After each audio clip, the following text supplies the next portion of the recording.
I placed the heavy crystal salad bowl onto the mahogany dining table, the glass clinking sharply against the polished wood. My mother-in-law, Vivian, did not even blink. She just took a slow, deliberate sip of her expensive chardonnay, looked right through me, and said, "The help does not eat with family, Jada.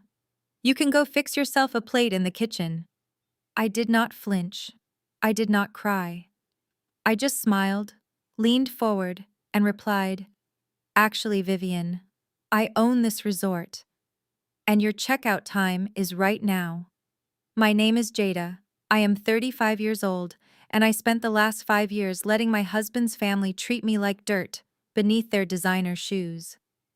Before I continue this story, let me know where you are watching from in the comments below. Hit like and subscribe if you have ever had to stand your ground against a toxic family who severely underestimated your worth. Trust me, you are going to want to hear exactly how I dismantled their fake empire piece by piece. Exactly 48 hours before that dinner, the tension inside our luxury SUV was already suffocating. My husband Julian had been complaining since we crossed the bridge onto Martha's Vineyard. His hands gripped the steering wheel so tightly his knuckles were turning gray. He was sweating through his crisp linen shirt, obsessing over the price of premium gas and the steep cost of the ferry tickets. But underneath the endless complaints about money, I knew the real reason he was so on edge. It was our annual summer trip to Oakhaven Estate. This was the sprawling historic resort his mother Vivian insisted the family visit every single year to maintain their elite image among their peers. Julian was terrified of stepping out of line and losing his mother's conditional approval. Julian adjusted the rearview mirror and sighed heavily. He told me I knew how his mother got and begged me to just let her have her way this weekend. He demanded I not start any arguments about business and pleaded with me to just agree with whatever Chloe said. Chloe was his sister-in-law, married to his older brother Trey. Chloe was a white woman who constantly weaponized her tears and passive aggression, and Vivian treated her like absolute royalty because she supposedly came from New England old money. I sat silently in the passenger seat, watching the dark blue ocean roll by out the window, keeping my face completely neutral. I grew up in a working-class neighborhood in Atlanta. I knew what real struggle looked like, and I knew what actual hard work was. I had spent the last decade building a boutique hospitality investment firm from nothing, pouring every ounce of my energy into acquiring struggling commercial properties and turning them around into highly profitable ventures. Yet to Vivian and the rest of Julian's family, I would always just be the charity case. They viewed my ambition as tacky and my Southern background as an embarrassment to their carefully curated image. They loved to parade me around at family functions as proof of their open-mindedness, while quietly tearing me down the moment no outsiders were listening. We turned onto the long private driveway leading up to Oakhaven Estate. Towering century-old oak trees lined the perfectly paved road, their thick branches creating a lush green canopy over the car. Julian wiped his forehead, his anxiety practically vibrating through the leather seats. He started aggressively rehearsing his greetings, muttering about how Trey was probably already at the golf course, networking with politicians and hedge fund managers. Julian always shrunk himself around his brother.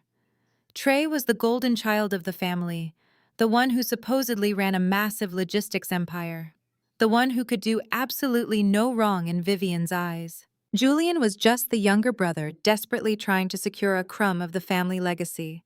As the grand colonial architecture of the resort main lodge finally came into view, Julian let out a shaky breath and gripped my arm. He told me to remember that we were guests here. He reminded me that Vivian was paying for this trip, so we had to play by her rules. He strictly warned me not to do anything to embarrass the family name. I looked at the sprawling manicured green lawns, the immaculate white columns of the lodge, and the valet staff rushing out in their pressed uniforms to meet the incoming cars. I felt a deep, profound sense of calm wash over my entire body. Julian had absolutely no idea that for the past 2 years, while he called my investment firm a stupid pipe dream and flatly refused to support my business goals to protect his own assets, I had been working relentlessly, He had no idea that 3 weeks ago, my limited liability company had officially closed a massive, quiet deal to acquire Oak Haven Estate in its entirety. The previous owners had been silently bleeding money, and I swooped in with a cash offer they could not refuse. I owned the driveway we just drove on. I owned the lobby we were about to walk into. I owned the very ground Julian was currently shaking on. Julian threw the SUV into park and immediately jumped out to start frantically unloading the luggage, already looking around nervously for any sign of his mother. I stayed in the passenger seat for just a moment longer, breathing in the salty coastal air. I reached into my designer purse and pulled out my phone. I opened a secure text thread with a contact I had saved simply as Sterling. Sterling was the seasoned general manager of the resort, a brilliant man who now answered exclusively to me. My fingers flew across the screen as I typed out a quick, decisive message, arriving at the main entrance in 10 minutes. Remember our arrangement. Treat me exactly like a regular guest, and under no circumstances do you reveal my identity to my in-laws. I locked my phone, slipped it back into my bag, and stepped out into the warm afternoon sun. The trap was set. Now, all I had to do was smile and let my husband's family dig their own graves. Walking through the towering glass doors of the main lodge felt entirely different this year. The expansive lobby was a masterpiece of coastal elegance. Polished marble floors gleamed under the light of custom-blown glass chandeliers. To my left, a string quartet played softly in the corner, and to my right, the concierge desk was bustling with well-dressed guests. I noticed the subtle upgrades immediately. The fresh orchids on the tables, the pristine uniforms of the bellhops, the subtle scent of sea salt and cedar in the air. These were all changes I had implemented 2 weeks ago. It was breathtaking, and it was entirely mine. But the serene atmosphere was instantly shattered by the sharp, demanding voice echoing from the center of the room. There she was, Vivian. She was standing by the grand fireplace, wearing a massive sun hat and a silk resort dress that probably cost more than her actual mortgage. She was holding court, loudly snapping her fingers at a young bellhop who was struggling to balance her 6 matching designer suitcases. Next to her stood Trey, looking like he had just stepped out of a country club catalog in his pastel polo and expensive loafers. He was already loudly bragging to a captive audience of strangers about his golf handicap. And clinging to his arm was Chloe. She wore an oversized pair of sunglasses indoors and a pristine white linen outfit that screamed old money cosplay.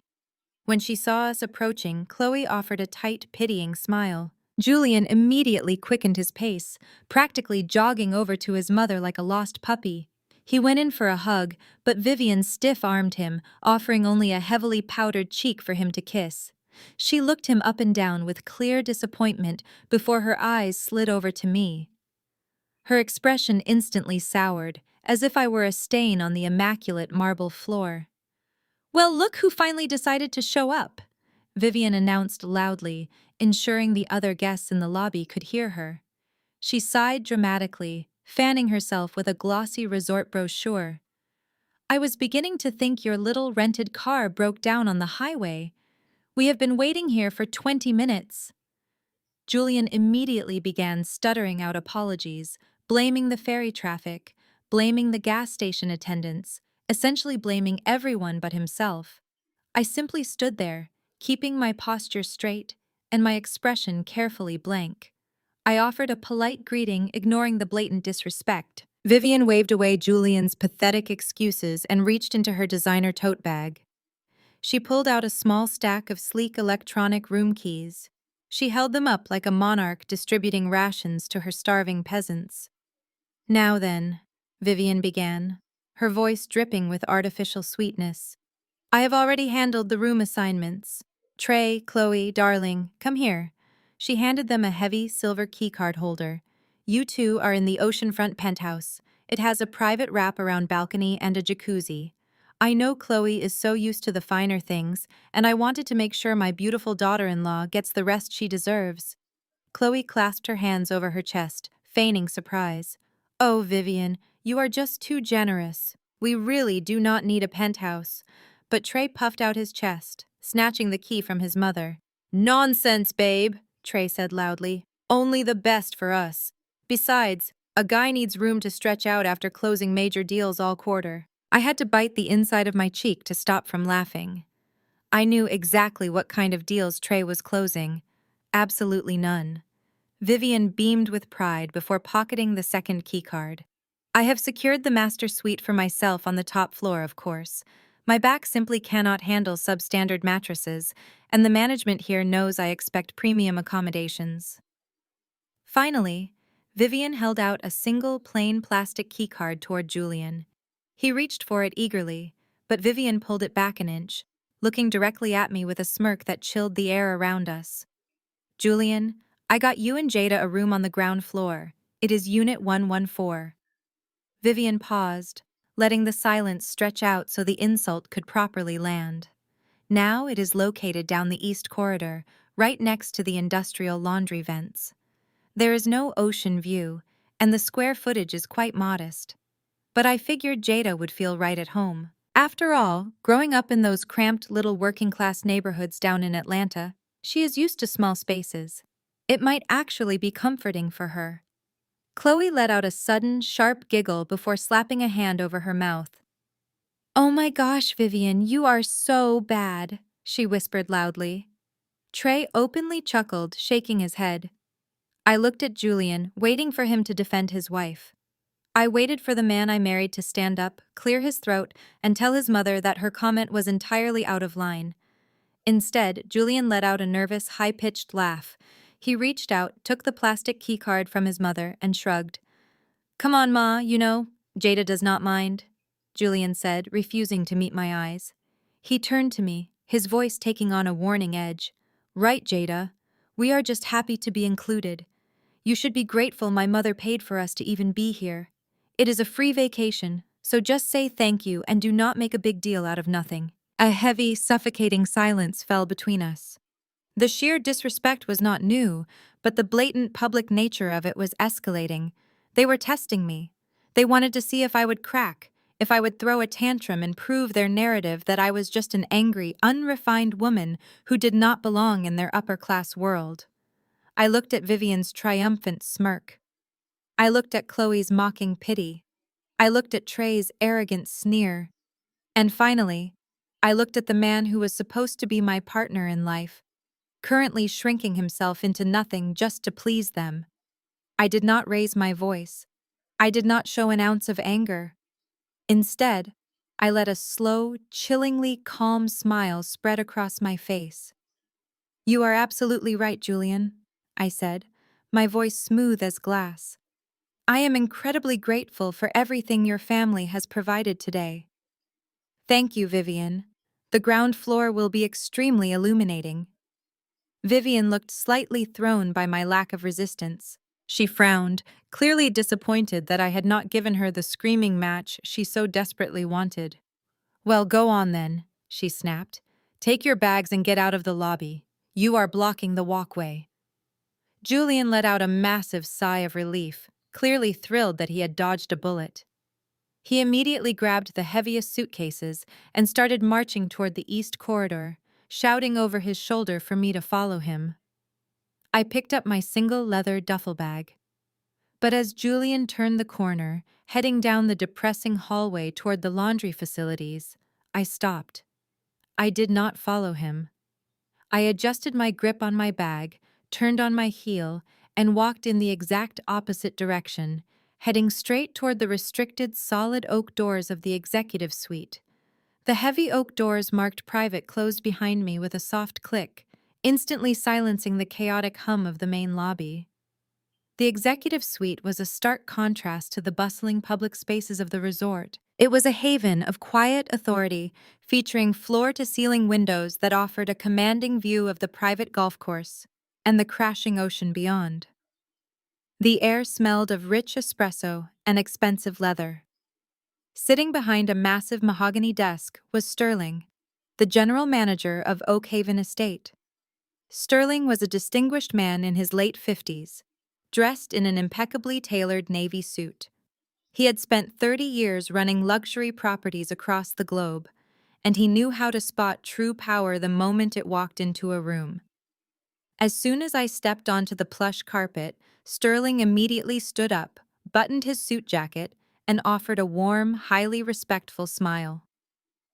"Good afternoon, Ms. Jackson," Sterling said, his voice deep and professional. "Welcome to your resort."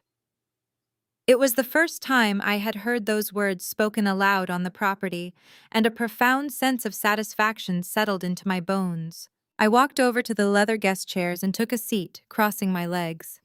It had been exactly 3 weeks since my boutique hospitality firm quietly finalized the acquisition of Oakhaven Estate.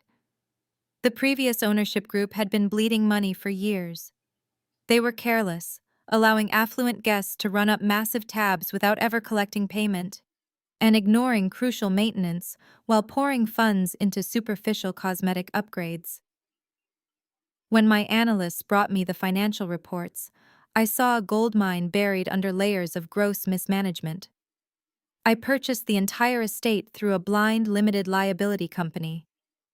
It was a cash deal that saved the resort from imminent foreclosure. Not a single person outside of my legal team and Sterling knew the true identity of the new owner. "It is good to finally be here, Sterling, in person," I replied, setting my bag on the floor. "The lobby renovations look spectacular." The new floral arrangements and the upgraded lighting completely changed the arrival experience. "Thank you, ma'am," Sterling said, taking his seat. "We implemented all of your directives the moment the ink dried on the contracts. The staff is highly motivated. But if I may speak freely, I was quite surprised when I saw the room assignments your mother-in-law submitted for your family." I smiled a thin, knowing smile. "Let me guess, you wanted to intervene." Sterling nodded seriously. "I had the owner's villa prepared and fully staffed the moment I knew you were arriving this weekend. It sits on the secluded South Cliff. It features a private infinity pool, a dedicated personal chef, and a private driveway. I can have your luggage quietly moved there right now. You do not have to subject yourself to Unit 114. That room is practically a supply closet." I held up my hand to stop him. "No, Sterling. I am staying exactly where I was assigned. In fact, Unit 114 is the perfect strategic location for what I need to accomplish this weekend." Sterling looked curious but remained silent, waiting for me to explain. "My husband and his family believe I am suffering in the basement," I continued, keeping my voice steady and measured. "Because they think I am trapped out of sight and out of mind, they will not pay any attention to my movements. That gives me the absolute freedom to roam this entire property undetected. I am going to use this weekend to conduct a thorough, unannounced audit of the resort operations. I want to see how the kitchen functions during the dinner rush. I want to see how the housekeeping staff handles difficult requests. I need to observe the actual heartbeat of my investment without anyone putting on a show for the boss." Sterling nodded slowly, clearly impressed by the strategy. "It is a brilliant approach, ma'am.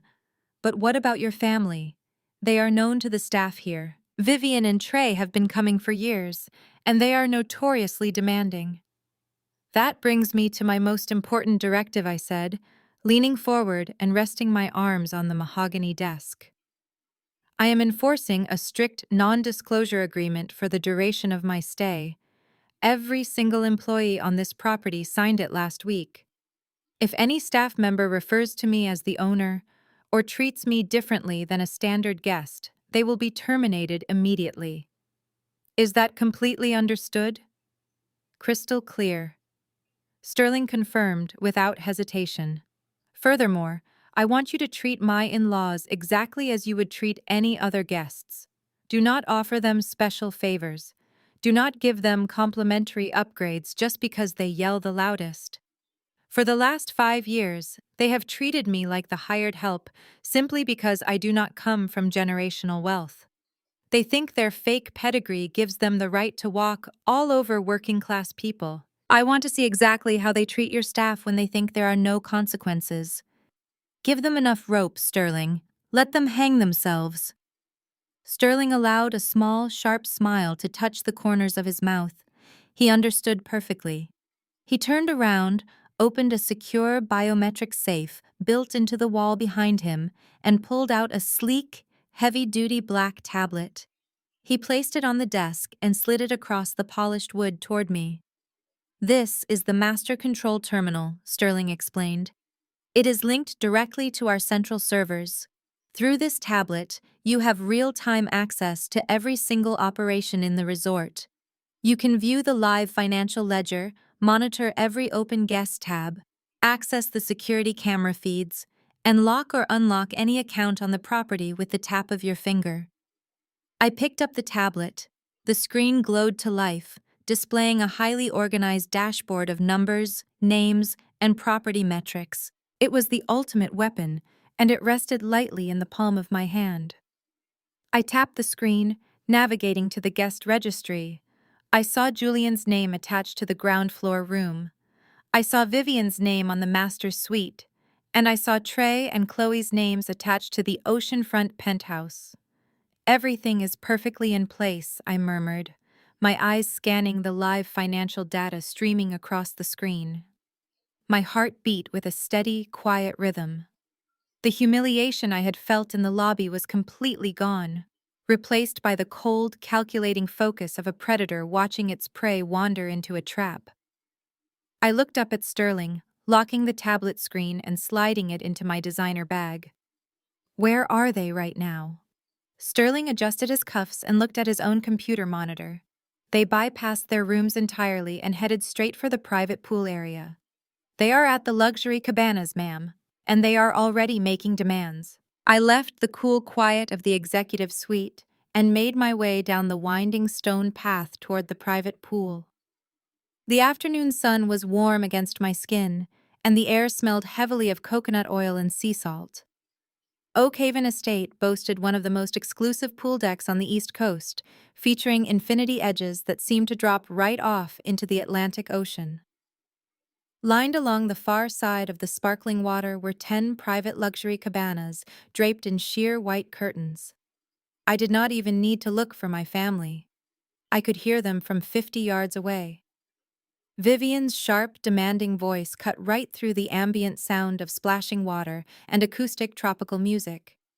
She was holding court in cabana number 1, which happened to be the largest and most expensive unit on the deck.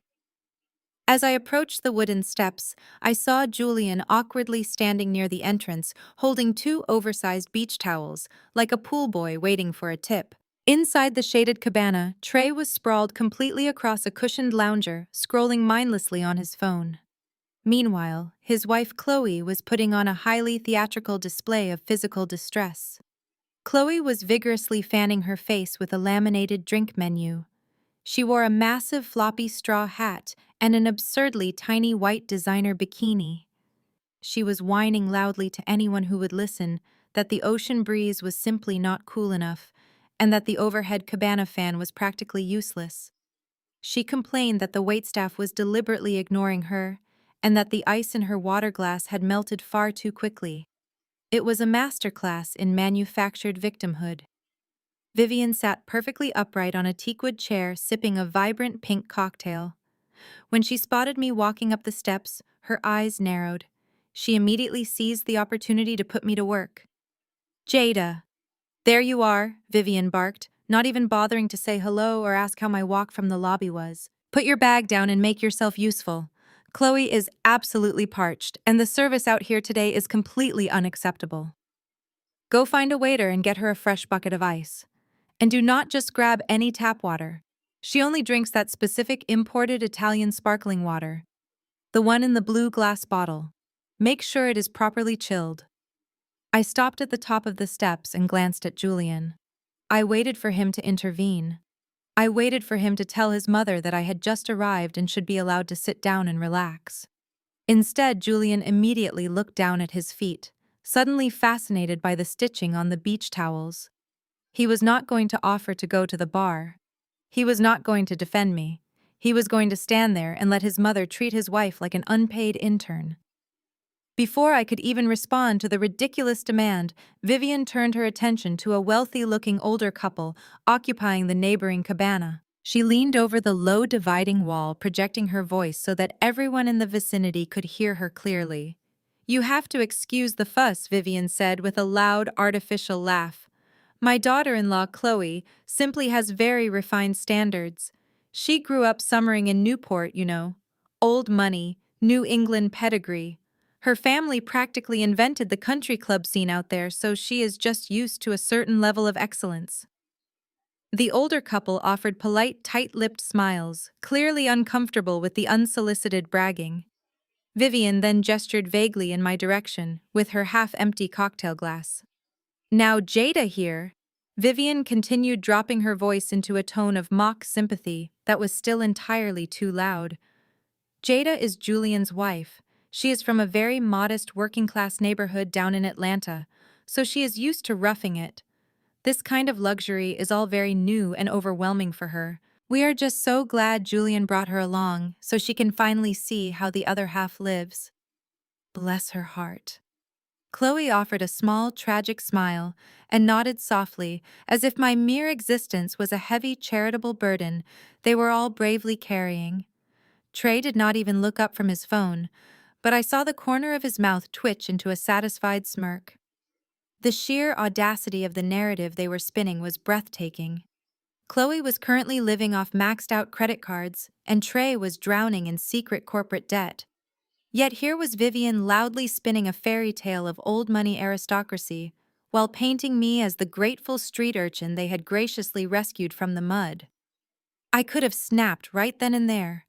I could have loudly announced my exact net worth to the neighboring cabanas.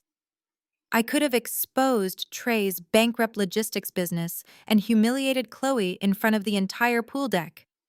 I could have kicked them all out onto the street before sunset. But that would have been entirely too fast. That would have been messy and impulsive. I wanted a clean, absolute dismantling of their fake empire. I wanted them to build their fragile house of cards as high as possible before I violently kicked the table out from underneath them. So I did not frown. I did not raise my voice or argue. I just looked at Vivian and offered a bright, impossibly sweet smile. "Of course, Vivian," I said, my voice smooth and perfectly even. "I would be happy to go fetch Chloe her special Italian sparkling water and fresh ice. Please, just relax and enjoy the ocean view. I will handle absolutely everything." Julian let out a massive sigh of relief, thinking I had simply submitted to his mother's will once again. I turned around and walked away from the cabana, feeling the heavy, curious stares of the neighboring guests burning into my back. I made my way slowly along the edge of the pool, walking past the sunbathing crowds and heading straight toward the massive outdoor tiki bar. But I had absolutely no intention of ordering sparkling water. While I was sitting in the executive suite earlier, scrolling through the live financial dashboard on my master tablet, I had noticed a very interesting anomaly attached to Trey and Chloe's past resort reservations. It was a glaring red flag in the accounting system that the previous management had been entirely too lazy or intimidated to investigate.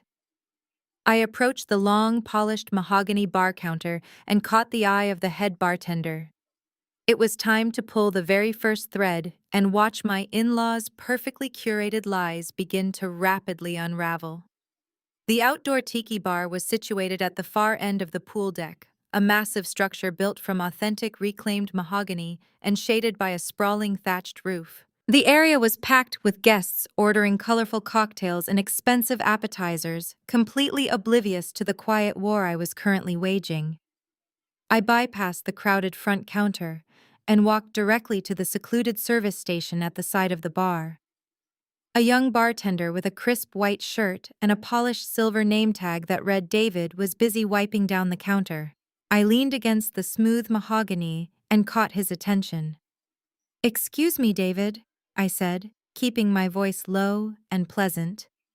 "I need you to pull up the active folio and complete billing history for the guests currently occupying the oceanfront penthouse." David stopped wiping the counter and offered a polite but firm smile. "I am very sorry, ma'am, but guest billing information is strictly confidential. If you need to settle a tab for your family, I can take your card, But I cannot show you the itemized screen. I did not argue. I simply reached into my designer bag and pulled out the heavy, secure black master tablet that Sterling had given me in the executive suite. I laid it flat on the counter right in front of him.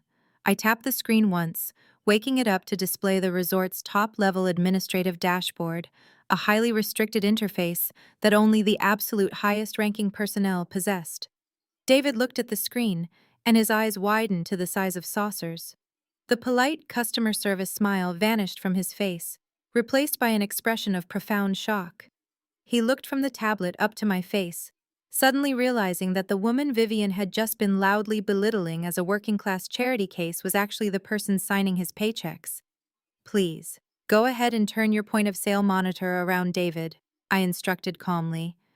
"We are going to do a little bit of forensic accounting together." David swallowed hard, nodded quickly, and unlocked his terminal. He swiveled the heavy touchscreen monitor around so it faced me directly. He typed in the suite number for the penthouse. The screen flashed, processing the request, and then instantly populated with lines of text. The entire screen was bleeding red. I leaned in closer, my eyes scanning the staggering columns of numbers. It was infinitely worse than the brief anomaly I had noticed on my tablet in Sterling's office. I began scrolling through the itemized receipts, and what I saw was a masterclass in financial fraud. There were thousands of dollars charged for private oceanfront couples massages. There were exorbitant bills for imported caviar, premium aged Wagyu beef, and daily room service breakfasts that cost more than a standard car payment. They had chartered the resort's private yacht for sunset cruises. They had raided the elite wine cellar. The total outstanding balance was astronomical. But the most shocking part was the payment method. Every single charge from this weekend, as well as the entirety of their past 3 summer vacations, was routed to a corporate billing account registered under Trey's Logistics Company. I looked up at David, pointing a manicured finger at the glowing red status indicator next to the account name. "Why is this corporate account still active in your system if it is flagged as severely delinquent for the past 18 months? David leaned in, lowering his voice as if he were afraid Trey might somehow hear him from 50 yards away. "The previous owners were absolutely terrified of him, ma'am. The account has been dead for a year and a half. The corporate platinum card on file has been repeatedly declined for insufficient funds every single time accounting tried to run it. But whenever the old front desk manager brought it up, your brother-in-law would cause a massive scene." David shook his head, looking disgusted. He used to scream at the young receptionists in the lobby. He would threaten to call his elite network of politicians and hedge fund managers to completely destroy the resort's reputation. He claimed the declined charges were just a banking error, and that he was too important to be harassed over pennies. The previous owners were bleeding money and desperate to avoid bad press, so they just let the debt roll over year after year.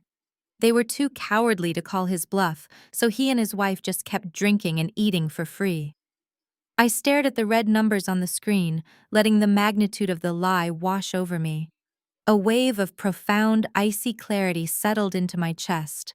The golden child was a complete deadbeat. Trey was not a highly successful chief executive officer running a lucrative logistics empire. He was a complete fraud.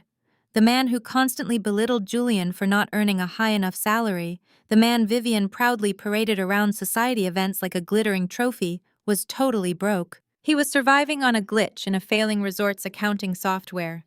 And Chloe, the supposed heiress with her refined tastes and her old-money New England pedigree, was nothing but a grifter playing an elaborate game of dress-up. Her trust fund did not exist.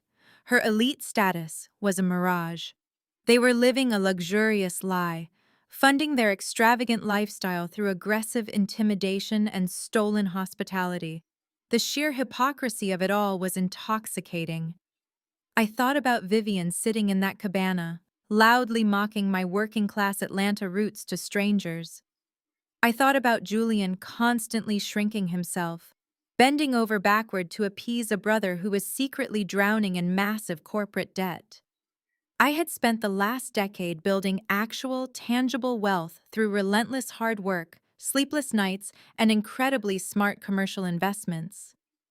Meanwhile, the people who looked down on me were literally stealing sparkling water from a hotel bar. I tapped the screen of the point of sale monitor, committing the exact dollar amount of their debt to memory.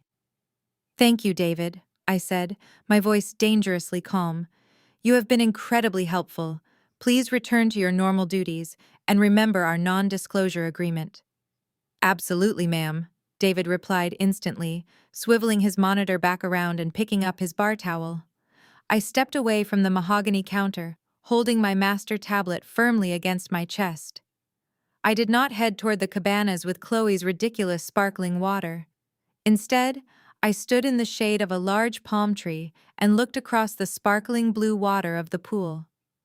Over at cabana number 1, Trey was putting on another pathetic performance. He was standing up now, leaning over the low wooden wall of the cabana to ensure the wealthy older couple next door could hear every single word he said. He flagged down a passing cabana waiter with an arrogant, snapping motion of his fingers. I watched as Trey puffed out his chest and loudly ordered a $400 bottle of vintage champagne, demanding it be brought out in a silver ice bucket immediately to combat the terrible heat. He waved his hand dismissively at the waiter, telling the young man to just put the ridiculous charge on his usual corporate tab. The waiter nodded respectfully, completely unaware of the financial black hole he was dealing with, and turned to walk toward the bar to fulfill the order. I did not move a muscle. I simply looked down at the glowing screen of my tablet. I navigated through the secure administrative menus until I found the specific, active corporate profile linked to the oceanfront penthouse. I stared at Trey's name for a fraction of a second. Then, with a single deliberate tap of my finger, I permanently locked the account.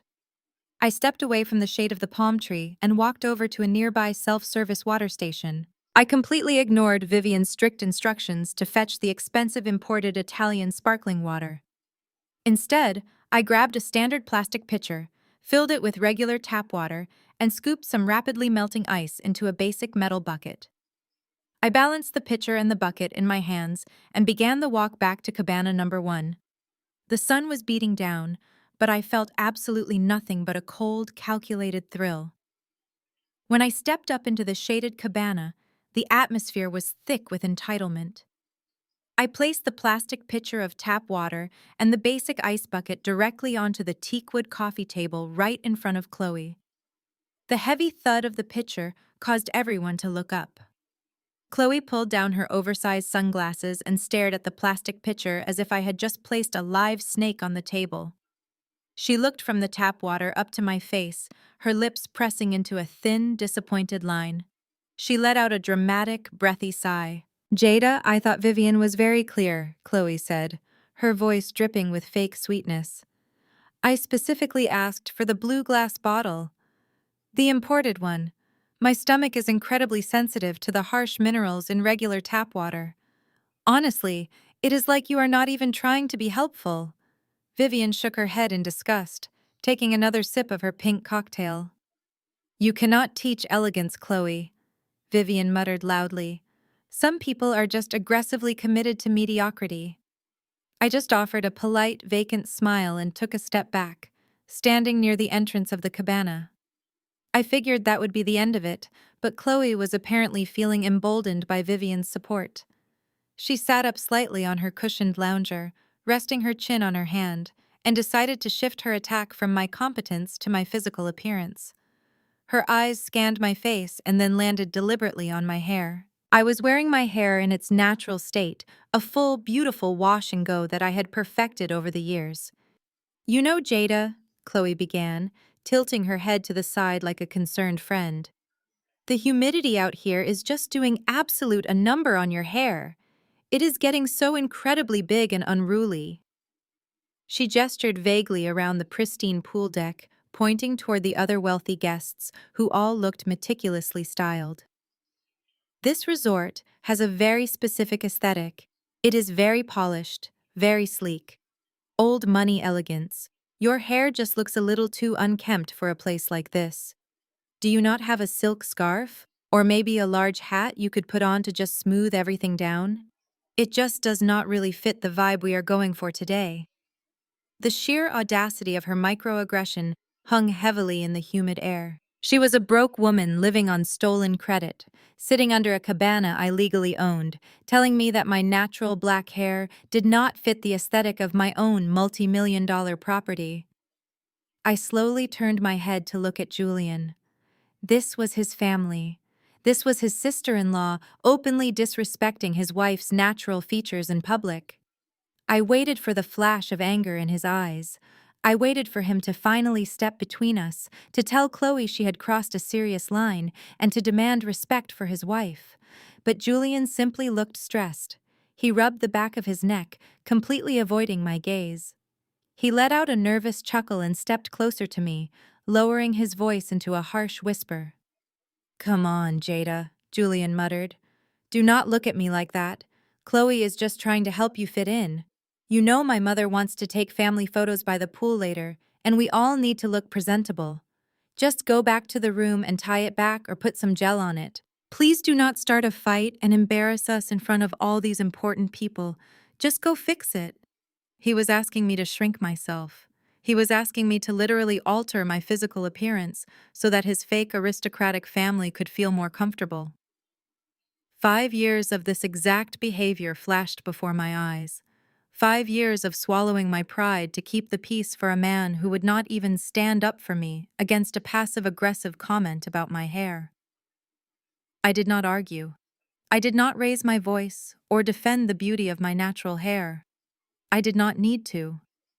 I looked at Julian and then looked over at Chloe. "You are right, Chloe," I said, my voice incredibly soft and agreeable. "I would hate to ruin the old money aesthetic of your vacation." I reached into my designer bag and pulled out my smartphone. While I had already initiated the freeze on my master tablet at the bar, I needed to ensure the command had fully propagated through the resort's entire point-of-sale network. I opened the secure management application linked directly to the main server.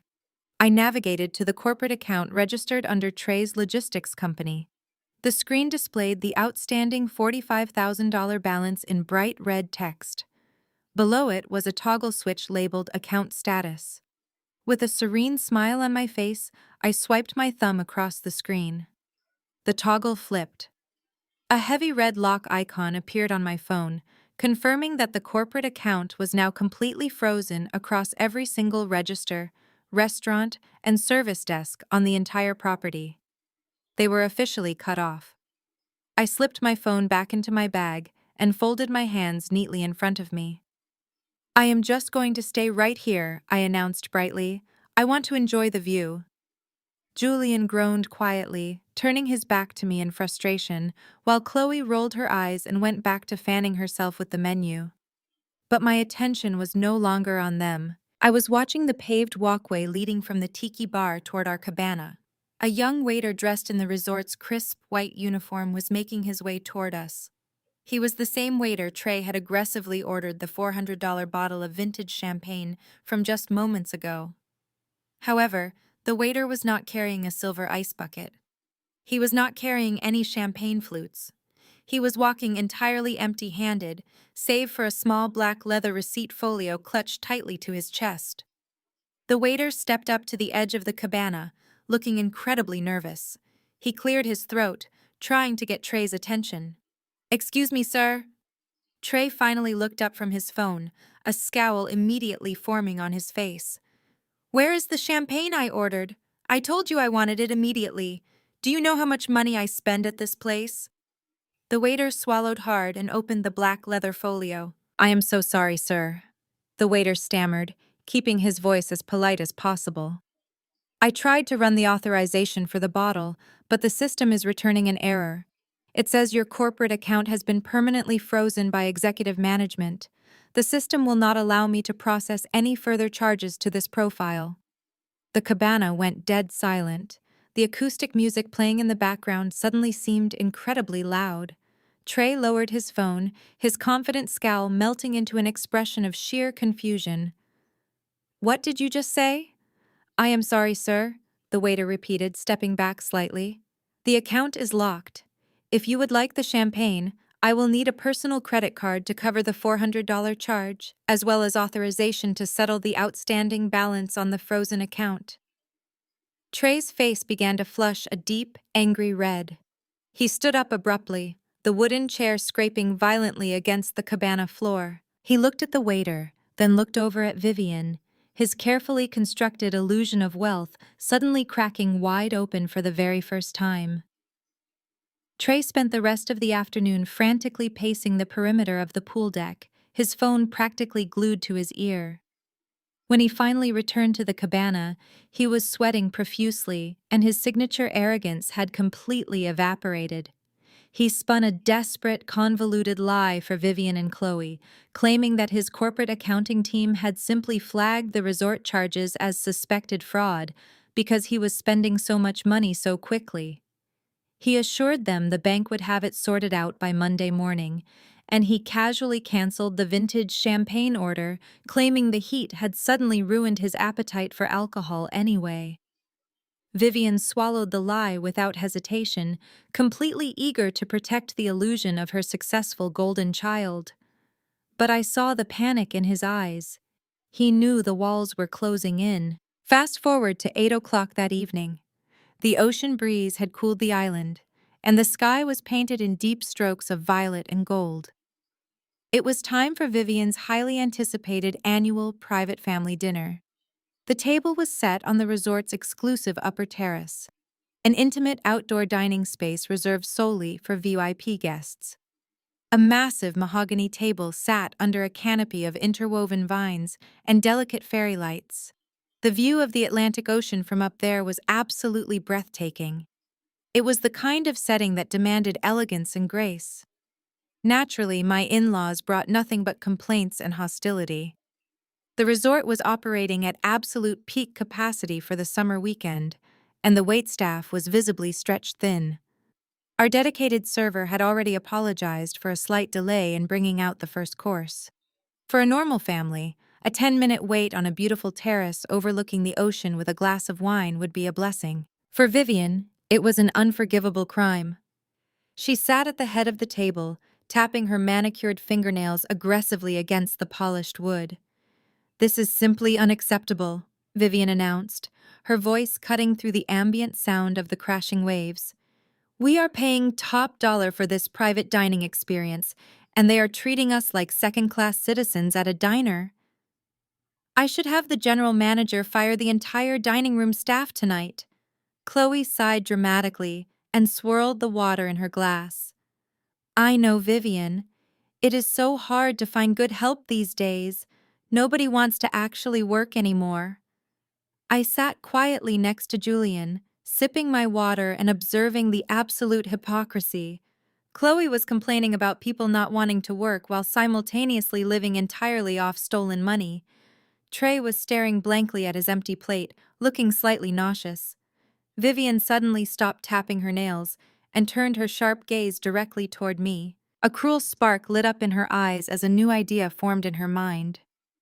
"Jada," Vivian said, her tone suddenly loud and authoritative. "Since the staff here is clearly incompetent, you need to go down to the kitchen and help them expedite our meal. Go make yourself useful." Julian shifted uncomfortably in his seat. "Ma, come on," Julian muttered weakly. "Jada is dressed for dinner. She cannot go into the kitchen."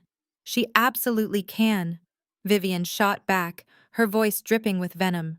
"Do not act like she is too good for it, Julian. We all know Jada knows her way around a kitchen far better than she will ever know her way around a boardroom. Growing up the way she did, she is probably much more comfortable back there with the staff than she is sitting out here with us anyway. Go on, Jada. Tell them table 4 is waiting." Chloe let out a sharp, mocking snicker, quickly covering her mouth with her napkin. Trey actually smirked, finding a momentary distraction from his own impending financial ruin. I looked at Julian. Once again, the floor was entirely his. He could have told his mother that her comment was classless and unacceptable. He could have reminded her that his wife was the founder of an investment firm. He could have stood up and demanded respect. But Julian simply looked down at his lap, picked up his fork, and began tracing invisible lines on the tablecloth. His silence was deafening. It was the final nail in the coffin of our marriage. I did not let the anger show on my face. I simply placed my linen napkin on the table and stood up, smoothing the front of my silk evening gown. "You are entirely right, Vivian," I said softly. "I do know exactly how a kitchen is supposed to be run. I will go check on our food right now." I turned away from the table and walked confidently across the terrace, leaving the sound of their smug laughter behind me. I pushed through the heavy double-swinging doors that led directly into the heart of the resort's main culinary operation. The moment the doors closed behind me, the sensory environment completely shifted. The quiet elegance of the terrace was replaced by the roaring, high-stakes energy of a commercial kitchen during the dinner rush. The air was thick with the smell of roasting garlic, seared steaks, and fresh herbs. Stainless steel pans clattered against industrial stoves. The shouts of the line cooks calling out orders echoed over the hiss of open flames. It was chaotic, but to my trained eye, it was a perfectly orchestrated symphony.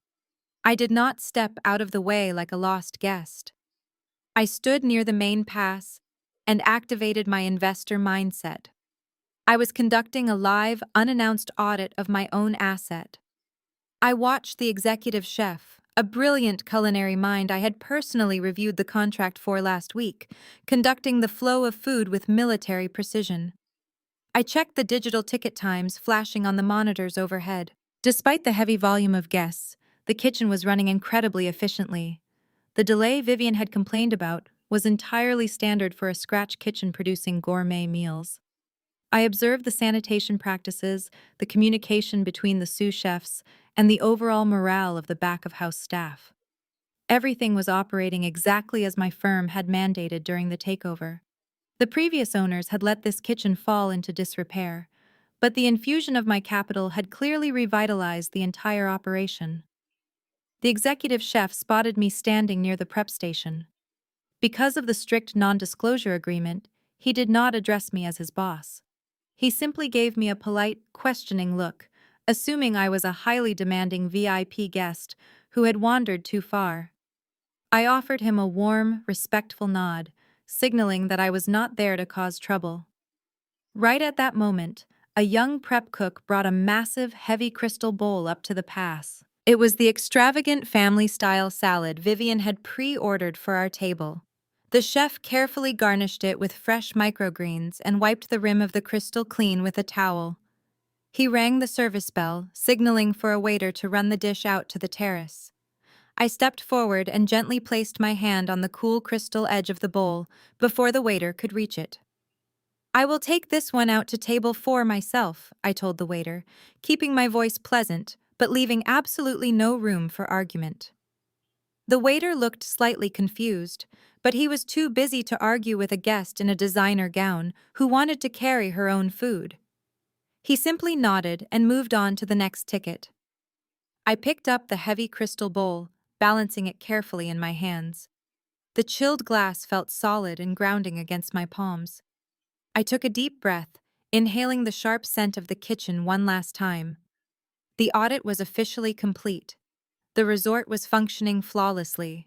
The trap had been perfectly set, and my in-laws had gleefully walked right into the center of it. I turned around and pushed my way back through the swinging doors, stepping out into the cool evening air of the terrace. I walked slowly and deliberately toward the mahogany table where Vivian sat waiting, perfectly positioning myself to bring this entire 5-year charade to a brutal and satisfying end. I stepped back out onto the terrace, the heavy crystal salad bowl resting perfectly balanced in my hands. The evening breeze caught the edge of my silk evening gown, but my footing was absolutely solid. As I approached the mahogany dining table under the fairy lights, the conversation immediately stopped. Vivian looked up, her eyes dropping from my face to the bowl I was carrying. A look of supreme satisfaction washed over her features. She had finally put me in her intended place. In her mind, she had successfully reduced the independent, successful woman her son had married into nothing more than an unpaid servant serving her dinner. I walked to the head of the table. Chloe leaned back in her chair, offering a smug, tight-lipped smile as she smoothed her linen napkin over her lap. Trey did not even bother to look up, too busy aggressively tapping at his phone screen, still clearly panicking over his frozen corporate account. Julian kept his eyes glued to his water glass, his shoulders hunched in shame, completely surrendering his role as my husband. I placed the heavy crystal salad bowl onto the mahogany dining table, the glass clinking sharply against the polished wood. The sound rang out like a bell marking the end of a long, exhausting war. My mother-in-law, Vivian, did not even blink. She just took a slow, deliberate sip of her expensive chardonnay, looking right through me as if I were completely invisible. "The help does not eat with family, Jada," Vivian said, her voice dripping with casual cruelty. "You can go fix yourself a plate in the kitchen." The air on the terrace grew incredibly still. 5 years of biting my tongue, 5 years of smiling through the insults, 5 years of shrinking myself to fit into their narrow, hateful worldview, all came down to this exact fraction of a second. I did not flinch. I did not cry. I did not storm off in a fit of rage like they desperately wanted me to. Instead, I simply smiled. I leaned forward, resting my manicured hands flat on the edge of the mahogany table, and looked her straight in the eye. "Actually, Vivian," I said, my voice smooth, loud, and carrying absolute authority, "I own this resort." For a long, suspended moment, there was nothing but dead silence. The only sound was the crashing of the ocean waves against the cliffs far below. Nobody moved. Nobody breathed. Vivian lowered her wine glass slowly, her heavily powdered forehead wrinkling in deep confusion. Then the denial set in. Chloe broke the silence first. She let out a sudden, high-pitched giggle that sounded like a hiccup. She slapped her hand over her chest, looking around the table with wide, amused eyes. "Oh my gosh, Jada," Chloe breathed out, her fake, refined accent slipping entirely. "That is literally the most pathetic joke I have ever heard in my entire life. You are being so embarrassing right now. Please just stop talking." Trey scoffed loudly, tossing his phone onto the table with a clatter. He leaned back and crossed his arms over his chest, looking at me with pure disgust. "You are completely delusional," he spat, his voice laced with the nervous energy he had been carrying since the pool deck. "You could not afford to buy a timeshare in a roadside motel, let alone a multi-million-dollar luxury estate. You are making an absolute fool of yourself. Did the heat fry your brain while you were walking from the lobby? Go back to your room before I have security throw you out." He was projecting his own monumental financial failure onto me, desperately trying to reassert his dominance before his own lies were dragged into the light. But the most damning reaction did not come from Chloe or Trey. It came from the man sitting directly to my right.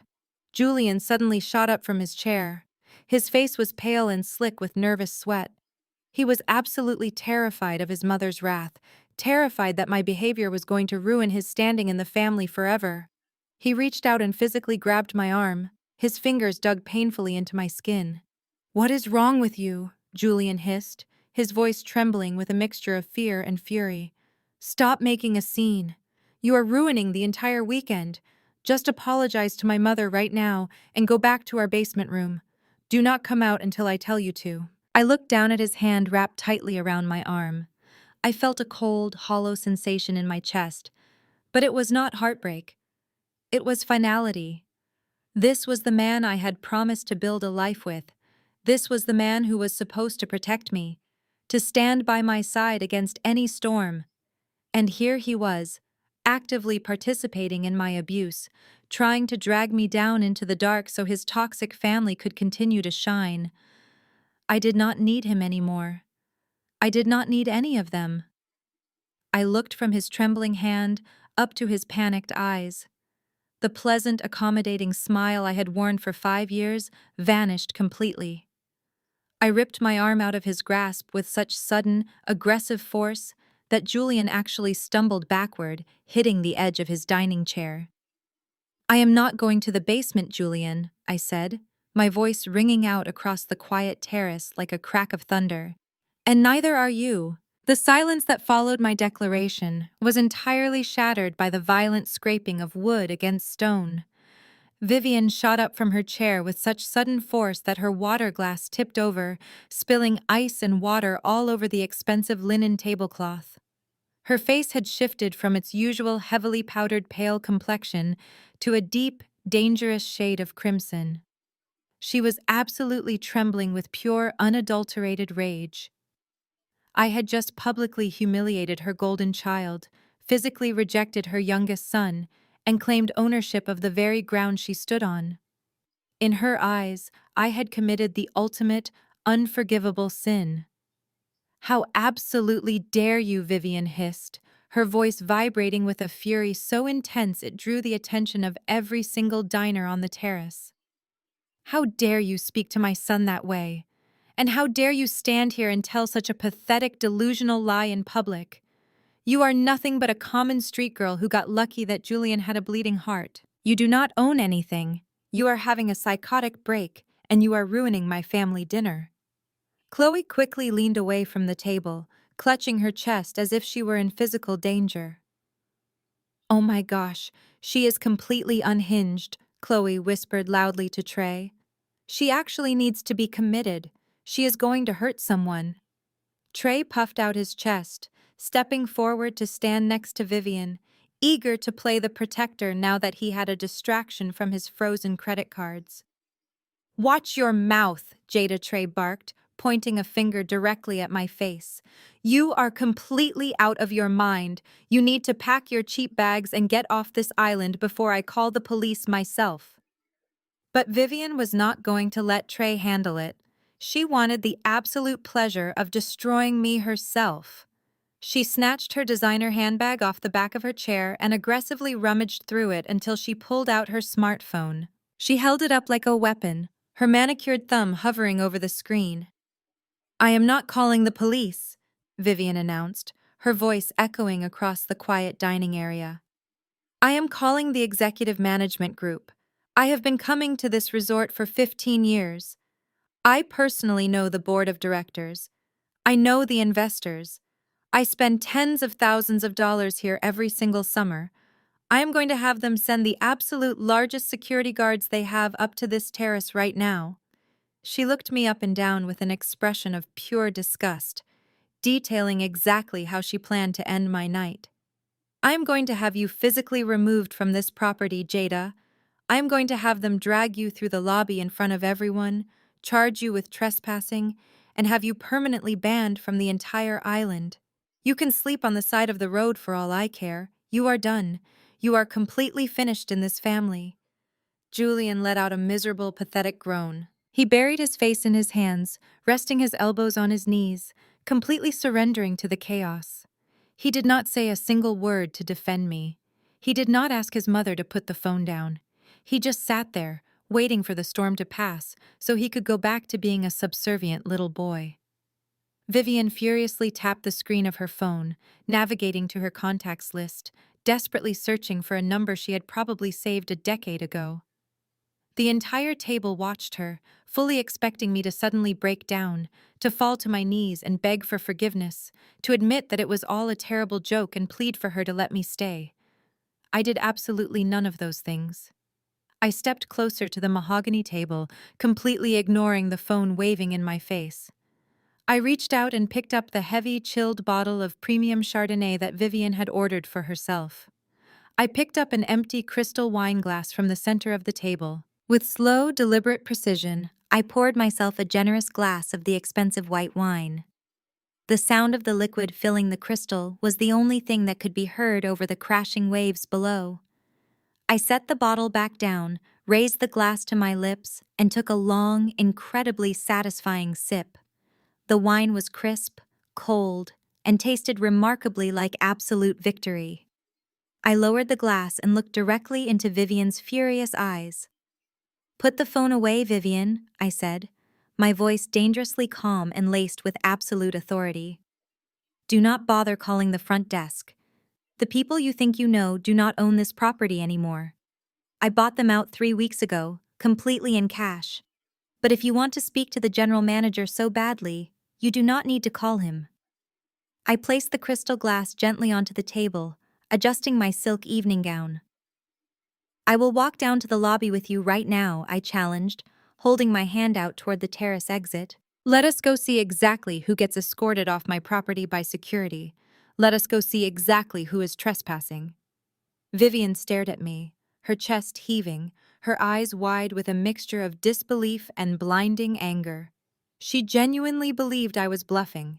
She genuinely believed that I was a poor, desperate woman trying to put on a brave face before the inevitable humiliation.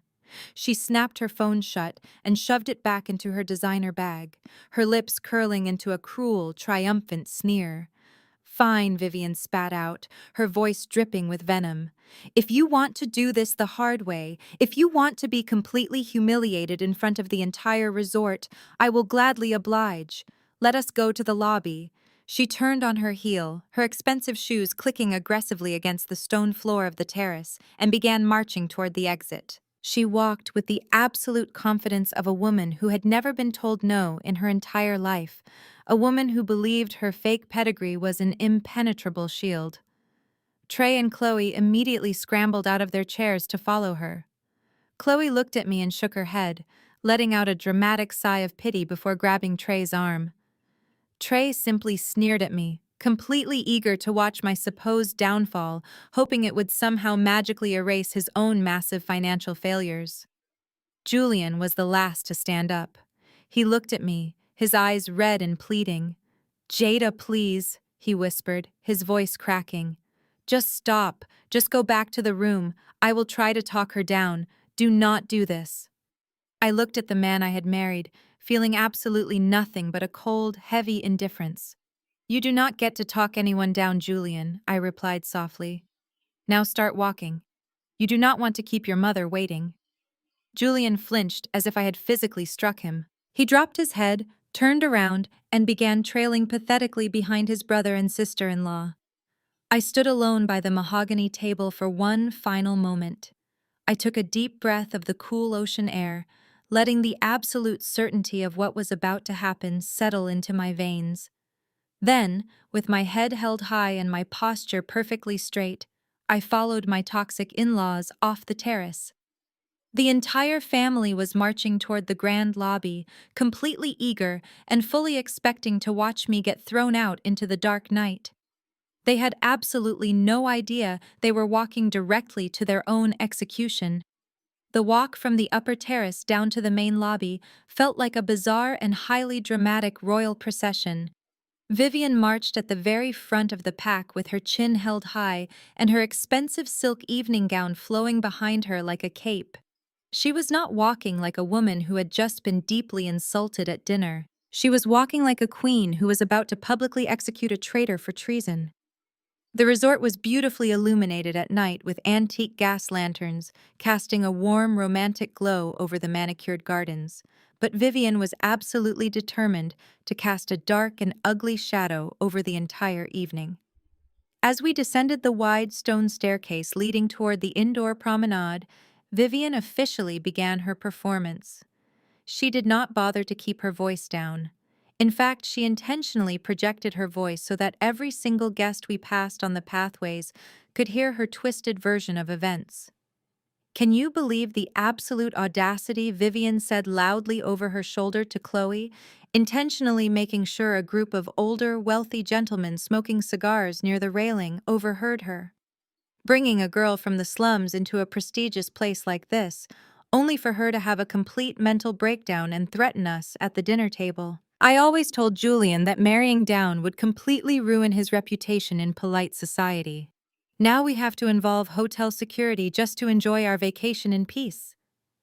Chloe nodded eagerly, playing her part as the delicate victim to absolute perfection. She clutched her small designer purse tightly to her chest and let out a dramatic, trembling sigh. "I am just so incredibly shaken up," Chloe replied, her voice wavering with fake anxiety. The way she looked at us back there was honestly terrifying, Trey. "I do not feel safe with her sleeping on the same island as us tonight." Trey wrapped a heavy protective arm around his wife's shoulders, completely leaning into his role as the wealthy and rugged defender of the family. "Do not worry about a thing," Babe Trey said, puffing out his chest and glaring back at me over his shoulder. "I am not going to let this crazy woman get anywhere near you again. Once executive management gets a hold of her, she will be incredibly lucky if they do not press criminal charges. I know the local police chief out here anyway. One quick phone call from me and she will be sitting in a dirty holding cell before midnight." It was a truly fascinating display of collective delusion. Trey did not know the local police chief. Trey barely knew how to pay his own electric bill without dipping into corporate funds at this point. But they were all aggressively feeding off each other's lies, building a massive fortress of fake superiority to shield themselves from the devastating reality I had just dropped on their dinner table. I walked about 5 paces behind them, my posture completely relaxed and my breathing steady. I did not look angry, and I certainly did not look crazy. I simply watched them with the mild, detached curiosity of a scientist observing a group of panicked insects trapped in a glass jar. And then there was Julian. My husband was walking another 10 paces behind me, dragging his feet across the stone tiles like a condemned man walking to the gallows. He was sweating heavily through his crisp shirt, his face pale and contorted with deep humiliation. Whenever we passed other resort guests, Julian would physically shrink into himself, ducking his head and pretending to be fascinated by his watch or the stitching on his shoes. He wanted absolutely nothing to do with this public confrontation. He was terrified of his mother, he was terrified of his older brother, and suddenly, he was deeply terrified of me. He had spent the last 5 years demanding that I constantly compromise my own dignity just to keep the peace in his family. Now that the peace was permanently broken, he had absolutely no idea how to function. He was a hollow shell of a man, and as I listened to his nervous footsteps behind me, I felt nothing but a profound sense of relief that I was finally cutting him out of my life forever. We passed through the heavy glass double doors separating the outdoor tropical gardens from the grand indoor promenade. The central air conditioning washed over us, cool and crisp, instantly cutting through the humid night air. The string quartet that had been playing earlier in the afternoon was currently taking a break, which meant the expansive marble-floored room was relatively quiet. Only the soft murmur of conversations from the nearby cocktail lounge drifted through the space. Vivian shattered that luxurious quiet the very moment her expensive heels hit the polished marble floor. She did not calmly walk to the concierge desk. She stormed it like a military objective. The young woman working behind the counter, dressed impeccably in the Oakhaven estate uniform, looked up with a polite and welcoming smile. That professional smile instantly vanished when she saw the look of pure, unadulterated murder on Vivian's face. Vivian marched right up to the polished stone counter and slammed the flat of her hand down with a loud, aggressive crack that echoed off the high, vaulted ceilings. "I need the general manager out here this exact second," Vivian demanded, her voice shrill and echoing across the entire lobby. Several guests sitting in the nearby velvet lounge chairs immediately stopped their conversations and turned around to stare at the commotion. The young receptionist blinked, clearly taken aback by the sudden extreme hostility. "I am very sorry, ma'am," the receptionist said politely, fighting to keep her professional composure intact. "Mr. Sterling is currently in his office. Is there a medical emergency or a security issue I can assist you with right now?" "Do I look like I want to speak to a front desk receptionist?" Vivian snapped, leaning aggressively over the marble counter and pointing a sharp, manicured fingernail right at the poor girl's face. "My name is Vivian Spencer. I am a very close personal friend of the executive board that owns this entire property. I have a highly unstable and aggressive trespasser currently stalking my family, and I want her removed from the premises immediately. If you do not go get the general manager out here right now, I will personally ensure that you are standing in the unemployment line by Monday morning." Chloe stepped up right next to Vivian, crossing her arms tightly and shaking her head in disgust.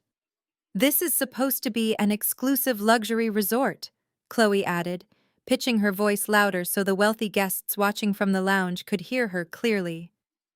"We pay entirely too much money to have to deal with this kind of danger. Please hurry up and call someone." The receptionist looked past Vivian and Chloe, her eyes scanning the lobby until they landed directly on me. I was standing calmly in the very center of the grand lobby, my hands folded loosely in front of my silk evening gown. I offered the young woman a very subtle, reassuring nod. The receptionist seemed to recognize me instantly from the strict, confidential staff briefing Sterling had conducted earlier in the week, though she brilliantly maintained her perfect poker face. "Right away, ma'am," the receptionist said to Vivian, her tone shifting to crisp efficiency. "Let me go fetch Mr. Sterling for you immediately." The receptionist picked up the heavy black landline phone on her desk, pressed a single speed dial button, and spoke very quietly into the receiver. Vivian turned around to face me, a look of absolute, triumphant vindication shining brightly in her eyes. "You pushed it way too far this time," Jada, Vivian said, her voice dripping with venomous satisfaction. "You thought you could just make up some ridiculous, psychotic lie about owning this place to embarrass us, but all you did was dig your own grave. You are about to learn exactly what happens when classless people like you try to mess with powerful people like us." Trey chuckled darkly, shaking his head and checking his luxury watch. "I almost feel genuinely sorry for her," Trey muttered, sliding his hands casually into his pockets. Almost. Julian had finally caught up to the group, but he absolutely refused to step fully onto the main lobby floor. He hovered near the entrance of the promenade, hiding behind a large potted decorative palm tree, literally cowering in the shadows while his mother and brother prepared to throw his wife to the wolves. I did not say a single word in my defense. I did not need to explain myself to them. I just stood there perfectly still on the gleaming marble floor, feeling the heavy stares of the other resort guests burning into my back, calmly waiting for the final act of this pathetic play to officially commence. We did not have to wait very long at all. The heavy, solid oak doors of the executive suite, located just behind the concierge desk, suddenly clicked open. The sound was heavy and definitive in the quiet lobby. Sterling stepped out from the back office. He looked absolutely immaculate in his tailored navy suit, his posture perfectly straight, and his expression completely unreadable and strictly professional. But he was not walking out alone. Flanking him closely on either side were two massive, highly trained security guards dressed in crisp black suits. They moved with quiet, imposing authority, their eyes scanning the room as they came to a halt just behind Sterling at the front desk. The moment Vivian saw the large security guards arrive, her eyes lit up with pure malicious joy. She genuinely believed she had won. She turned toward Sterling, throwing her shoulders back and assuming the proud posture of a reigning monarch, addressing her loyal subjects. "It is about time you got out here," Vivian declared loudly. She did not even wait for Sterling to introduce himself, and she did not wait for him to ask what the problem was. She simply raised her arm, extended a perfectly manicured finger, and pointed it right at my face. "That woman right there," Vivian shouted, her manicured finger trembling with absolute rage as she pointed directly at my face. "Sterling, thank goodness you are finally here. I demand that you have your security team remove her from the lobby immediately. She has been harassing my family, causing a massive disturbance at dinner, and making completely psychotic claims about owning this property. I want her bags packed, and I want her thrown off the island tonight. Do you understand me?" Vivian stood tall, her chest heaving with exertion, waiting for the general manager to jump to her command. She waited for the security guards to rush past her, grab my arms, and drag me out into the humid night. She waited for her ultimate victory. But Sterling did not move a muscle toward me in anger. He did not signal his security team. In fact, he did not even look at Vivian. Sterling completely ignored the screaming woman standing in front of his desk. He stepped around the marble counter, his polished shoes clicking softly against the floor. The two massive security guards moved in perfect, disciplined synchronization behind him, parting the space and creating a clear, unobstructed path directly to me. Vivian lowered her arm slightly, her face contorting in confusion as Sterling walked right past her. "Excuse me," Vivian snapped, turning around to follow his movements. "I am speaking to you." Sterling stopped exactly 3 feet in front of me. He completely ignored Vivian's screeching voice behind him. He adjusted his tailored navy suit jacket, clasped his hands respectfully in front of him, and bowed his head just a fraction of an inch in a display of profound professional deference. "Good evening, Ms. Jackson," Sterling said, his deep voice carrying clearly across the dead silent lobby.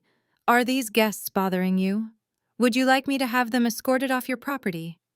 The entire world simply stopped spinning.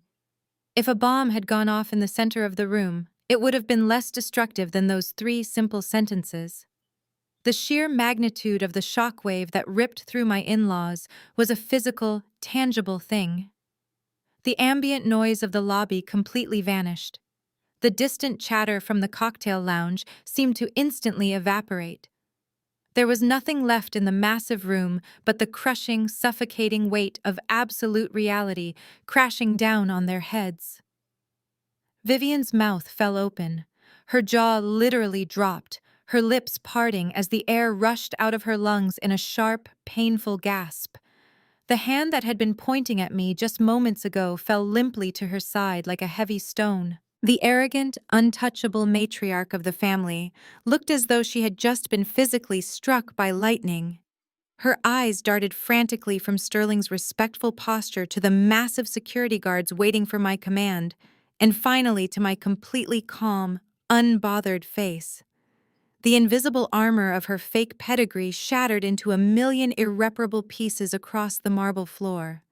Her supposed connections to the executive board were entirely worthless. The people she thought she knew did not own the resort anymore. I did. Next to her, Chloe underwent a terrifying transformation. The smug, condescending smirk that had been permanently glued to her face all afternoon completely vanished, replaced by an expression of pure, unadulterated terror. She took a sudden, unsteady step backward, her expensive designer heels wobbling beneath her. She clutched her small purse to her chest, as if it could somehow protect her from the consequences of her own actions. Just hours ago, she had sat under a luxury cabana that I owned, drinking water from a glass that I paid for, and had the absolute audacity to tell me that my natural hair did not fit the aesthetic of my own multi-million-dollar investment. Now, looking at the general manager of the estate bowing his head to me, Chloe realized she had just severely insulted the only person standing between her and total financial ruin. The color completely drained from her face, leaving her looking sickly and pale under the grand chandeliers. Trey had an entirely different reaction. The alpha male bravado he had been aggressively projecting all day instantly collapsed. He stepped back, his broad shoulders suddenly slumping as if an invisible weight had been dropped directly onto his spine. His eyes widened in sheer panic. The gears in his head were violently turning, rapidly connecting the dots of the afternoon's disasters. The declined credit cards, the permanently frozen corporate account, the sudden, inexplicable lockout from the resort's charging system. He looked at the heavy black master tablet I had casually pulled out of my designer bag at the tiki bar earlier. He finally understood. It was not a banking error. It was not a glitch in the system. It was me. I had cut the cord on his lavish, stolen lifestyle with a single swipe of my finger. Trey opened his mouth to speak, to try and spin another lie, to try and salvage his dignity, but absolutely no sound came out. He was completely paralyzed by the realization that the woman he had just called a delusional, classless street girl was actually the architect of his impending destruction. I let the silence stretch out. I let them marinate in the agonizing, humiliating truth. 5 years. 5 long years of sitting quietly at dinner tables while they made jokes at my expense. 5 years of swallowing my pride while Vivian treated me like an unpaid servant. 5 years of watching Chloe look down her nose at my working-class background. 5 years of watching Trey flaunt wealth he did not even possess while calling my legitimate business investments a stupid pipe dream. All of it led to this exact second. I looked at Sterling and offered a warm, genuine smile. "Thank you, Sterling," I replied, my voice smooth and totally devoid of the frantic anxiety that was currently choking my in-laws. "I appreciate your swift response. I am perfectly fine for now. I just wanted to bring my guests down here to clarify a few administrative misunderstandings regarding the ownership of Oak Haven Estate." Sterling nodded respectfully, stepping back slightly but keeping his security guards firmly in place. "Of course, ma'am. We are entirely at your disposal." I turned my attention back to Vivian. She looked absolutely pathetic. The Grand Queen of High Society was currently trembling in her expensive silk dress, entirely stripped of her power. "You were saying something about having me thrown out, Vivian," I asked, tilting my head slightly. "You were saying something about calling your close personal friends on the executive board. Please go right ahead. Sterling can dial the number for you if you have forgotten it." Vivian swallowed hard, her throat bobbing visibly. She could not look me in the eye. She stared at the marble floor, completely unable to form a coherent sentence. The realization that the maid she had been ordering around all weekend was actually the boss had completely broken her brain. But the silence was suddenly broken by a frantic scrambling sound coming from the edge of the lobby. Julian, who had been hiding like a coward behind the large potted palm tree near the entrance of the promenade, suddenly burst out of the shadows. He had watched the entire interaction unfold. He had seen Sterling bow to me. He had seen the security guards waiting for my orders. He had watched his mother, his brother, and his sister-in-law get completely destroyed in the span of 30 seconds. But Julian did not look horrified. He did not look ashamed that he had failed to defend his wife when his family was actively trying to get her arrested. As he pushed his way to the front of the group, sprinting across the marble floor toward me, the deep humiliation that had been written all over his face just moments ago was entirely gone. It was instantly replaced by a wide, manic look of greedy excitement. Julian practically sprinted across the polished marble floor. The coward who had just spent the last 10 minutes hiding behind a potted decorative palm tree while his mother tried to have me arrested was suddenly standing tall. His eyes were wide with a feverish, greedy light. He completely ignored the devastating shock paralyzing his mother, and he entirely ignored the terrified trembling of his sister-in-law. He saw only the ultimate prize. He saw money, he saw status, and he saw a massive, unexpected victory that he desperately wanted to claim as his own. He reached out as he approached me, throwing a heavy arm around my shoulders, attempting to pull me into a tight, affectionate embrace in front of the entire lobby. "Baby, this is absolutely incredible," Julian said, his voice loud and practically vibrating with forced joy. "I cannot believe you pulled this off. Why did you not tell me we bought a luxury resort? This is exactly the kind of massive power move our family needed. We are going to completely run this island." I did not lean into his embrace. I did not smile back. I felt his sweaty palm gripping my shoulder, and I felt nothing but absolute, overwhelming revulsion. With a swift, forceful movement, I shoved his arm off my body and took 2 large steps backward. The sudden, aggressive physical rejection completely threw him off balance. His fake, enthusiastic smile faltered instantly, replaced by a look of sheer confusion. "Do not touch me, Julian," I said, my voice cold and hard as the stone floor beneath our feet. "And do not ever use the word we when you talk about my business. There is absolutely no we in this acquisition." Julian let out a nervous chuckle, holding his hands up defensively. He glanced quickly over his shoulder at the small crowd of wealthy guests who had gathered near the lounge to watch the drama unfold, suddenly highly aware of his public image. "Come on, baby," Julian stammered, his tone shifting into a pleading whisper. "I am your husband. What is yours is mine. We are a team. Do not do this right now in front of all these people. You are just upset about dinner. Let us just go up to the executive suite and celebrate." "A team," I repeated, letting out a sharp, humorless laugh that echoed clearly across the grand promenade. That is absolutely fascinating, Julian. Because I vividly remember sitting at our kitchen table exactly 2 years ago when I was first forming my commercial investment firm. I asked you to co-sign the initial small business loan. I asked you to be my partner. Do you remember exactly what you told me? Julian swallowed hard, his face suddenly draining of all color. He looked down at his shoes, entirely unable to meet my gaze. He knew exactly what was coming, and he knew there was no way to spin it. I made sure every single person in the lobby, including Sterling and the stoic security guards, heard my next words. You looked me dead in the eye and called my ambition a stupid pipe dream. You told me I was completely delusional for thinking a woman with my working-class background could ever play in the big leagues. You laughed at me, Julian.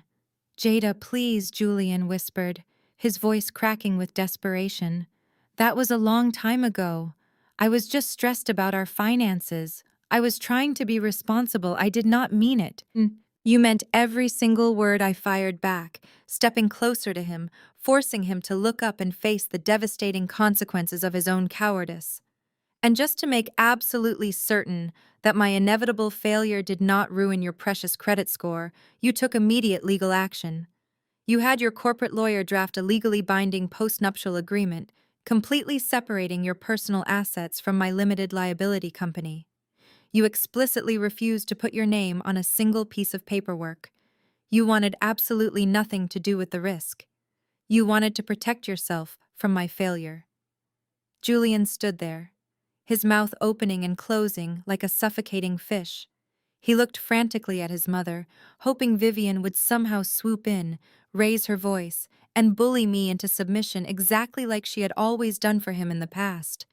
But Vivian was completely useless. She was still standing frozen near the concierge desk, staring blankly at the floor, entirely broken by the reality of her own irrelevance.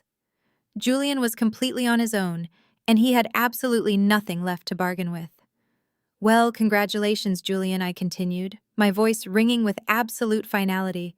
You protected yourself perfectly. Your signature is nowhere on the deed to this property. Your name is nowhere on my corporate bank accounts. You have absolutely zero legal claim to Oakhaven Estate or any of the capital that funds it. My company bought this entire resort in cash, and I am the sole proprietor. You do not own a single grain of sand on this beach.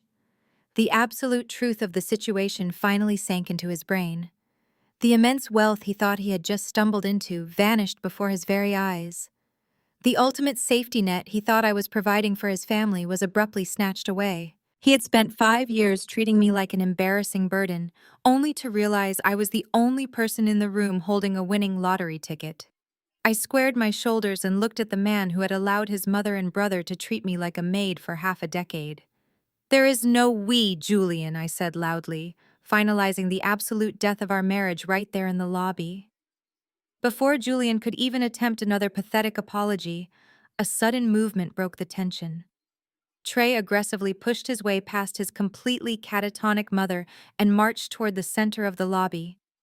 He was sweating profusely, his face a deep, unhealthy shade of red, and his jaw was clenched in pure, unadulterated desperation. He simply could not accept this reality.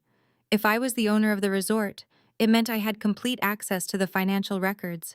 It meant I knew exactly how broke he truly was. It completely destroyed his carefully crafted alpha male persona. And he was willing to do absolutely anything to maintain the illusion just a few seconds longer. He pointed a trembling finger directly at me, his eyes wide and frantic. "She is lying," Trey shouted, his voice echoing harshly across the grand lobby. "She is completely broke. This is some kind of sick, elaborate prank to get back at my mother for dinner. She does not own anything." Trey marched right up to the marble concierge desk, completely ignoring the massive security guards who immediately stepped forward to intercept him. He slammed his hand down on the counter, glaring fiercely at Sterling. "Ring up my penthouse right now," Trey demanded, practically spitting the words out in his panic. "I do not need her fake charity, and I am not playing these stupid games anymore. Run the final bill. We are paying for the whole weekend right now." Trey stood at the marble concierge desk, his chest heaving as he stared down the general manager. He reached into the breast pocket of his tailored suit jacket and pulled out a thick leather designer wallet. He snapped it open with an aggressive flick of his wrist. His fingers, which were visibly trembling just moments ago, suddenly steadied as he touched the familiar plastic and metal that had funded his entire fake life. He pulled out a heavy, solid metal platinum credit card. He held it up high for just a fraction of a second so that the lobby lights could catch the metallic gleam, making sure the wealthy guests watching from the lounge understood exactly what kind of financial firepower he was packing. Then he slammed the heavy card down onto the polished marble counter with a loud, authoritative clatter. "Do not worry about a thing," Mom Trey said loudly, turning his head to look back at Vivian. Vivian was still standing near the center of the lobby, looking completely hollowed out, but Trey was determined to play the savior. He puffed his chest out, completely leaning into his manufactured alpha male persona. "I am buying out the entire weekend right now. I am paying for the oceanfront penthouse. I am paying for your master suite. And I am covering every single meal we have eaten since we got off the ferry. We do not need to stand here and listen to these psychotic lies. And we certainly do not need to accept any fake ghetto charity from a woman who clearly needs a psychological evaluation." Chloe suddenly seemed to catch her breath. The sight of the platinum card temporarily rebooted her brain. She let out a shaky sigh of relief, clearly desperate to believe her husband's bravado. "That is right," baby Chloe chimed in, stepping closer to Trey and wrapping her hands around his arm. "Let us just pay the bill and go pack our bags. We can charter a private boat back to the mainland tonight. I cannot spend another minute breathing the same air as her." I stood a few feet away, watching the entire performance with absolute chilling calm. Trey was practically vibrating with nervous energy, but he was putting on the acting performance of a lifetime. He truly believed that if he swiped that card, the machine would magically approve a massive charge, and he could walk out of the lobby with his dignity completely intact. He thought his sheer arrogance could override his massive corporate debt. Sterling did not immediately reach for the credit card. Instead, the general manager slowly lifted his head and looked directly at me. He was a professional through and through, and he was not going to process a transaction for a hostile guest without explicit permission from the owner. I met Sterling's gaze. I gave him a single, deliberate nod. "Let him pay," I said quietly. Sterling picked up the heavy metal platinum card. He stepped over to the primary point of sale terminal located right next to the receptionist. The lobby was incredibly quiet now. The string quartet was still on break, and the guests in the lounge had stopped pretending to drink their cocktails, entirely captivated by the unfolding drama. You could hear the faint hum of the air conditioning vents overhead. Sterling inserted the metal card into the chip reader. The terminal screen lit up, displaying the staggering total for their 3 days of luxury living, combined with the massive outstanding balance from their previous delinquent vacations. It was a number that could easily buy a luxury sports car in cash. The machine began to process. Trey crossed his arms over his chest and leaned back against the marble counter, projecting an aura of total boredom. He looked at Julian, who was still standing completely frozen in the middle of the room, and shook his head in disgust. "You really messed up this time, little brother," Trey sneered. "You let your wife humiliate our mother in public, and now you are going to lose everything. When I take the company public next year, do not even think about asking me for a board seat. You are completely dead to me." Julian flinched, looking frantically between me and Trey, his greedy excitement rapidly dissolving back into pure panic as he wondered if he had just backed the wrong horse, but Trey never got the chance to finish his gloating. A sharp, loud beep suddenly echoed across the quiet marble lobby. It was a harsh, unforgiving electronic tone that cut right through the heavy air. Sterling looked down at the terminal screen. A bright red error message was flashing across the display. Sterling reached out, pulled the heavy metal card from the chip reader, and placed it carefully back onto the marble counter right in front of Trey. "I am very sorry, sir," Sterling said, his voice completely devoid of emotion. "Your financial institution has declined the transaction. The error code indicates insufficient funds." The silence that followed was absolute. Trey stared at the metal card sitting on the counter. The color completely drained from his face, leaving him looking sickly and pale. The confident, arrogant sneer melted off his features instantly. He blinked rapidly, his brain completely unable to process the words insufficient funds spoken aloud in a luxury hotel lobby. Chloe let go of his arm and took a quick step back. "What do you mean, declined?" Chloe asked, her voice high and breathless. "Trey, what is he talking about? Why did it decline?" Trey swallowed hard. A thick bead of sweat formed at his temple and rolled slowly down the side of his face. He aggressively snatched the card off the counter and shoved it back into his wallet. "It is a security hold," Trey stammered, his voice suddenly lacking all of its previous booming authority. "It is just a security hold. I have been spending a lot of money on corporate acquisitions this quarter, and the bank always flags massive luxury purchases when I travel out of state. It is a completely standard fraud prevention measure. It happens to high net worth individuals all the time."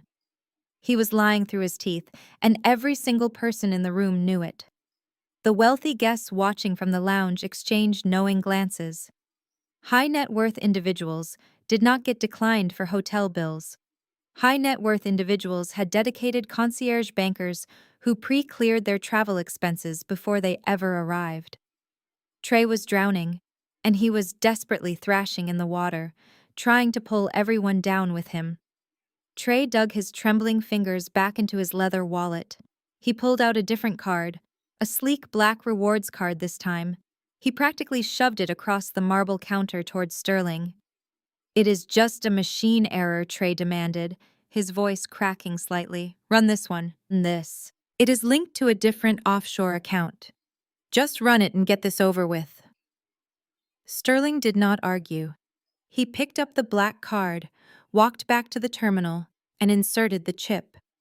Trey stood entirely frozen, his eyes glued to the small digital screen of the card reader. He was sweating profusely now. His breathing was shallow and rapid. He was silently praying for a miracle, praying that the massive mountain of debt he had been hiding from his family for over a year would somehow magically disappear for just 5 seconds. The machine processed the request, the lobby held its collective breath, and then, the harsh electronic tone echoed across the marble walls once again. "Beep!" Sterling pulled the black card from the machine. He placed it next to the terminal and looked directly at Trey. "Declined again," Sir Sterling announced clearly. Trey stared at the black card sitting on the marble counter, his chest heaving as if he had just sprinted a marathon. The second electronic beep of the declined transaction hung in the air, echoing loudly in the absolute silence of the grand lobby. His jaw clenched so tightly I thought his teeth might shatter. He let out a low, desperate growl of frustration and aggressively dug both hands into his leather wallet. He pulled out a third credit card, a heavy blue corporate card, and practically threw it at Sterling. "Run this one," Trey demanded, his voice cracking, entirely stripped of its usual booming authority. "Run it right now. The machine is broken. Your entire system is completely flawed. Run the card." Sterling did not react to the disrespect. He calmly picked up the third card, inserted it into the chip reader, and waited. The terminal processed the request for 3 agonizing seconds. Then, the sharp, unforgiving electronic tone pierced the quiet room for the third time. "Beep!" Sterling withdrew the blue card and placed it down next to the other 2. "I am sorry, sir." "Declined." Chloe let out a sharp, panicked gasp. Her hands began to shake violently. She dropped her small designer purse onto the floor and aggressively pulled out her smartphone. Her long acrylic nails clicked frantically against the glass screen as she frantically opened her mobile banking applications. I watched her perfectly manicured facade completely disintegrate in real time. Her eyes widened in absolute terror as she stared at the screen. She refreshed the page once, twice, 3 times, desperately hoping the numbers would magically change. Chloe gasped, her voice shrill and entirely devoid of her fake old money New England accent. "Trey, What is happening? The joint checking account is completely overdrawn. The emergency savings account is empty. Our primary credit line says it has been permanently suspended. There is absolutely nothing left. We literally have $0 available. Trey lunged forward and grabbed her arm, trying to physically pull the phone away from her. "Shut up, Chloe," he hissed through his teeth, his eyes darting frantically toward the wealthy resort guests who were sitting in the lounge, eagerly watching the spectacular meltdown. "Keep your voice down. I will fix it. Just let me make a phone call to the accounting department." "There is no accounting department to call, Trey," I said, my voice smooth and carrying effortlessly across the lobby. Vivian finally seemed to snap out of her catatonic state. She took a trembling step forward, her eyes darting between Trey's sweating face and the 3 rejected credit cards sitting on the marble counter. "Trey," Vivian whispered, her voice wavering with deep, unsettling fear. "What is she talking about? Why are your accounts empty? You told me business was booming. You told me you just closed a massive international shipping contract. Just call your private banker and clear this humiliating mess up right now." I looked at Vivian, feeling a cold wave of absolute satisfaction wash over me. She had spent 5 years treating my husband like a disappointment while worshipping the ground her oldest son walked on. Now, the golden pedestal was rapidly crumbling into dust. "Sterling," I said, keeping my gaze locked on Vivian, "please take your point of sale monitor and turn it around so my mother-in-law can see exactly how her golden child pays for his luxury vacations." Sterling immediately obliged. He grasped the edge of the heavy touchscreen monitor and swiveled it completely around on its mount so that the glowing screen faced the center of the lobby. The display was covered in lines of glaring red text. I stepped up next to the marble counter and pointed to the staggering total displayed at the bottom of the screen. "Look closely, Vivian," I instructed. Vivian stepped forward, her eyes narrowing as she tried to comprehend the massive numbers illuminating the screen. Chloe covered her mouth with both hands, her breathing becoming shallow and erratic as she realized exactly what I was showing them. Julian, who had been completely silent since his own rejection, slowly crept closer to see the screen, his jaw dropping open in sheer disbelief. For the past 3 years, I explained, my voice loud, clear, and totally unrelenting. Trey has not paid a single dime for these extravagant family retreats. He has not been treating you to luxury accommodations out of the goodness of his heart, and he certainly has not been paying out of his own incredibly deep pockets. Every single thing your family has consumed on this property has been charged to a delinquent corporate account. I tapped the screen, scrolling through the itemized list of stolen hospitality. The private oceanfront couples massages, the imported caviar and vintage champagne, the sunset cruises on the resort yacht, the expensive silk robes Chloe requested from the spa.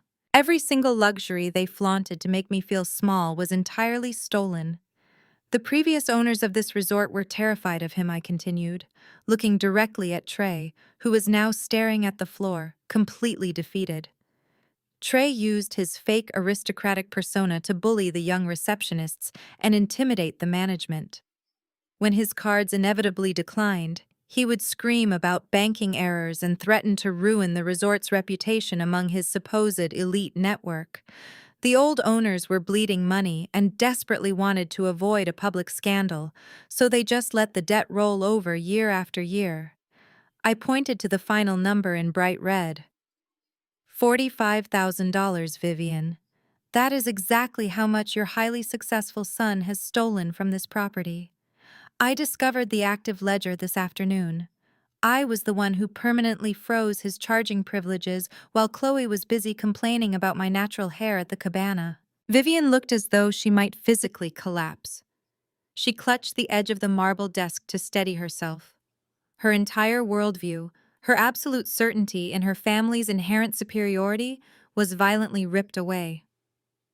She looked at Trey, waiting for him to deny it.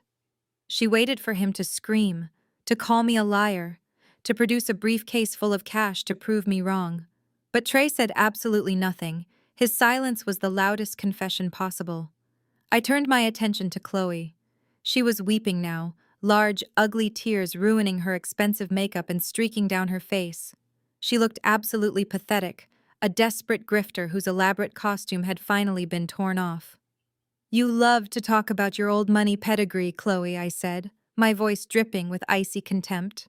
"You love to tell everyone who would listen that you summered in Newport and grew up in high society.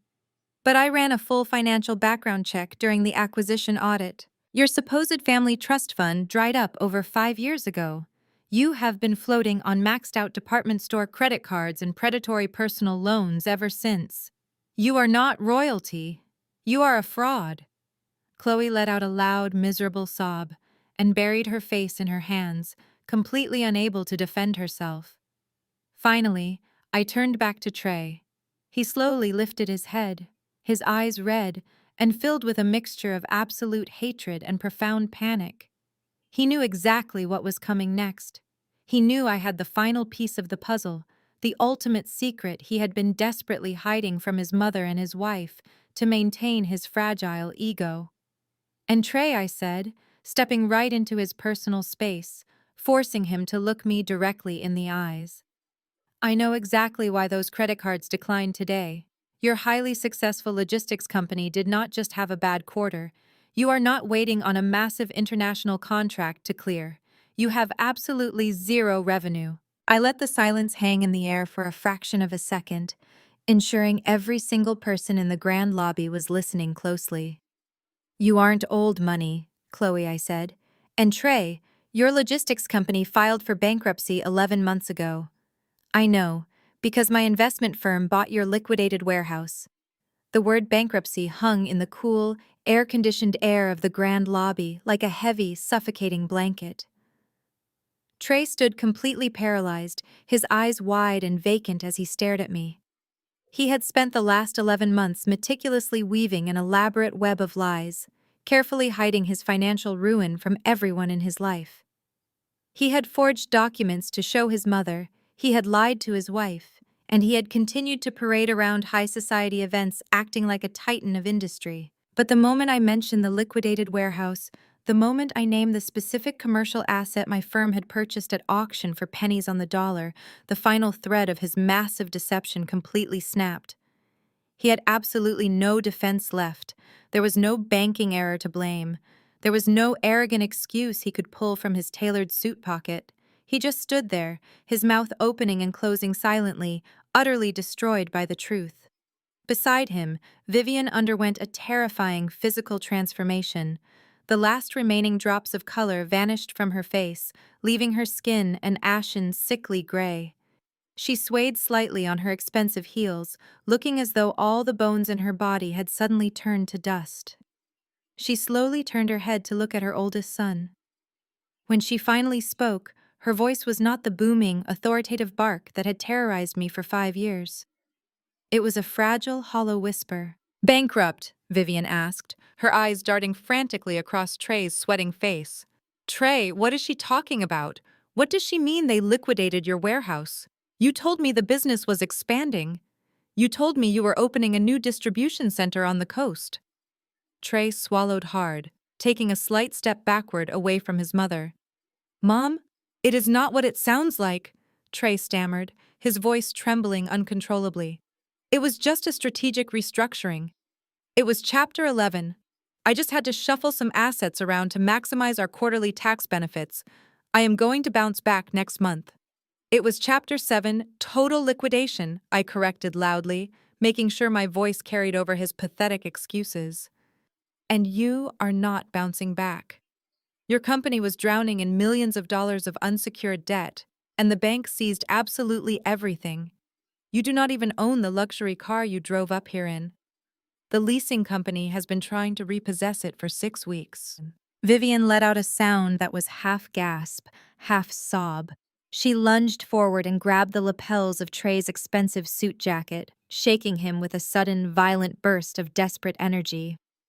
"Tell me, she is lying," Vivian screamed, her voice cracking and echoing off the vaulted ceilings of the lobby. "Tell me right now, Trey, because if you are bankrupt, where did my money go? Where is the $300,000 I transferred to your account last October? The lobby erupted in a wave of shocked whispers from the wealthy guests watching the spectacle. Julian, who was still hovering near the edge of the confrontation, let out a loud gasp of pure horror. "Mom!" Julian shouted, stepping forward and staring at Vivian with wide, terrified eyes. "What do you mean, $300,000? That was the primary retirement fund. Dad left that money for you to live on." Vivian did not even look at Julian. She kept her frantic, tear-filled eyes entirely locked on Trey. "I gave you everything," Vivian sobbed, her manicured fingers digging into his suit jacket. "I took out a second mortgage on my house. I liquidated my entire stock portfolio. I emptied the retirement accounts to pay for your massive mortgage and your luxury cars. You told me you just needed a small bridge loan to float your lifestyle until Chloe's trust fund cleared probate. You swore to me you would pay it all back with interest."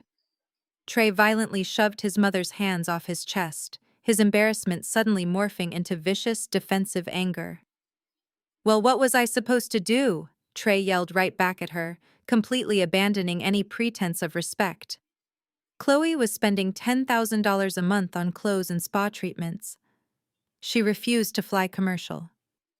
"You are the one who constantly pressured us to maintain the family image. You are the one who forced us to come to this ridiculously expensive resort every single year so you could show off to your friends. I was drowning, and you just kept demanding that we look like royalty." The entire family dynamic completely imploded right there on the marble floor. The carefully constructed facade of aristocratic loyalty shattered into 1,000 jagged pieces, and they instantly turned on each other like a pack of starving wolves. Chloe, who had been weeping silently into her hands, suddenly snapped her head up. Her face was streaked with black mascara, and her pristine white linen outfit was wrinkled from her panic. When she opened her mouth, the soft, breathy, highly refined New England accent she had used to mock me all afternoon was completely gone. Her voice was harsh, nasal, and totally unrecognizable.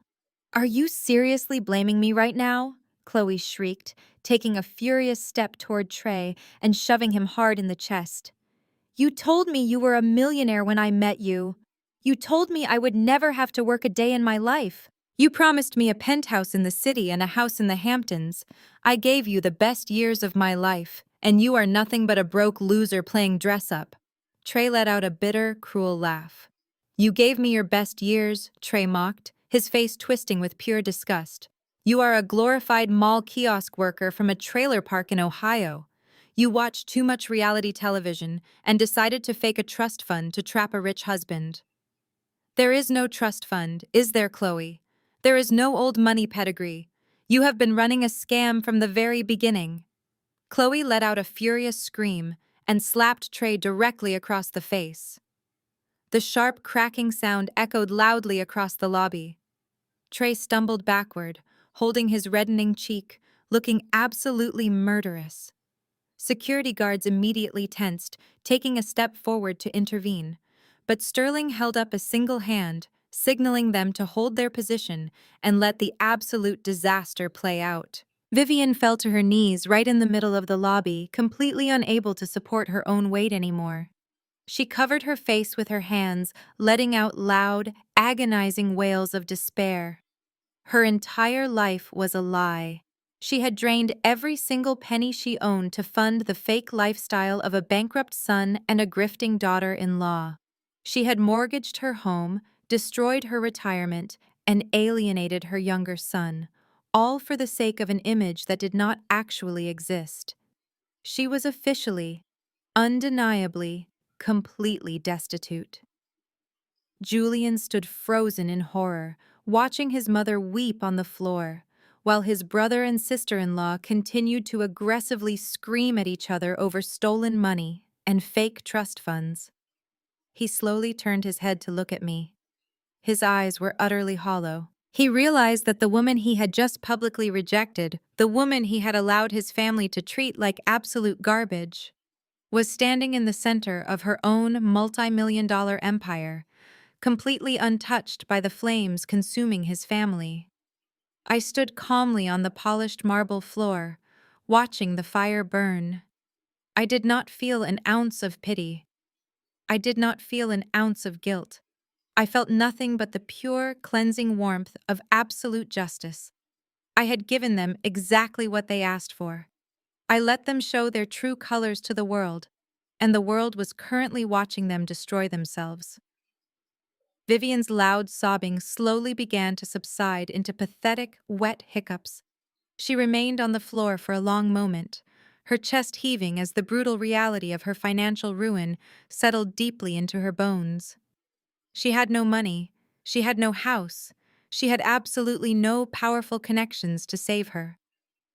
Then, Vivian slowly lowered her hands from her face. She looked up from the marble floor, her bloodshot eyes scanning the room until they locked directly onto me.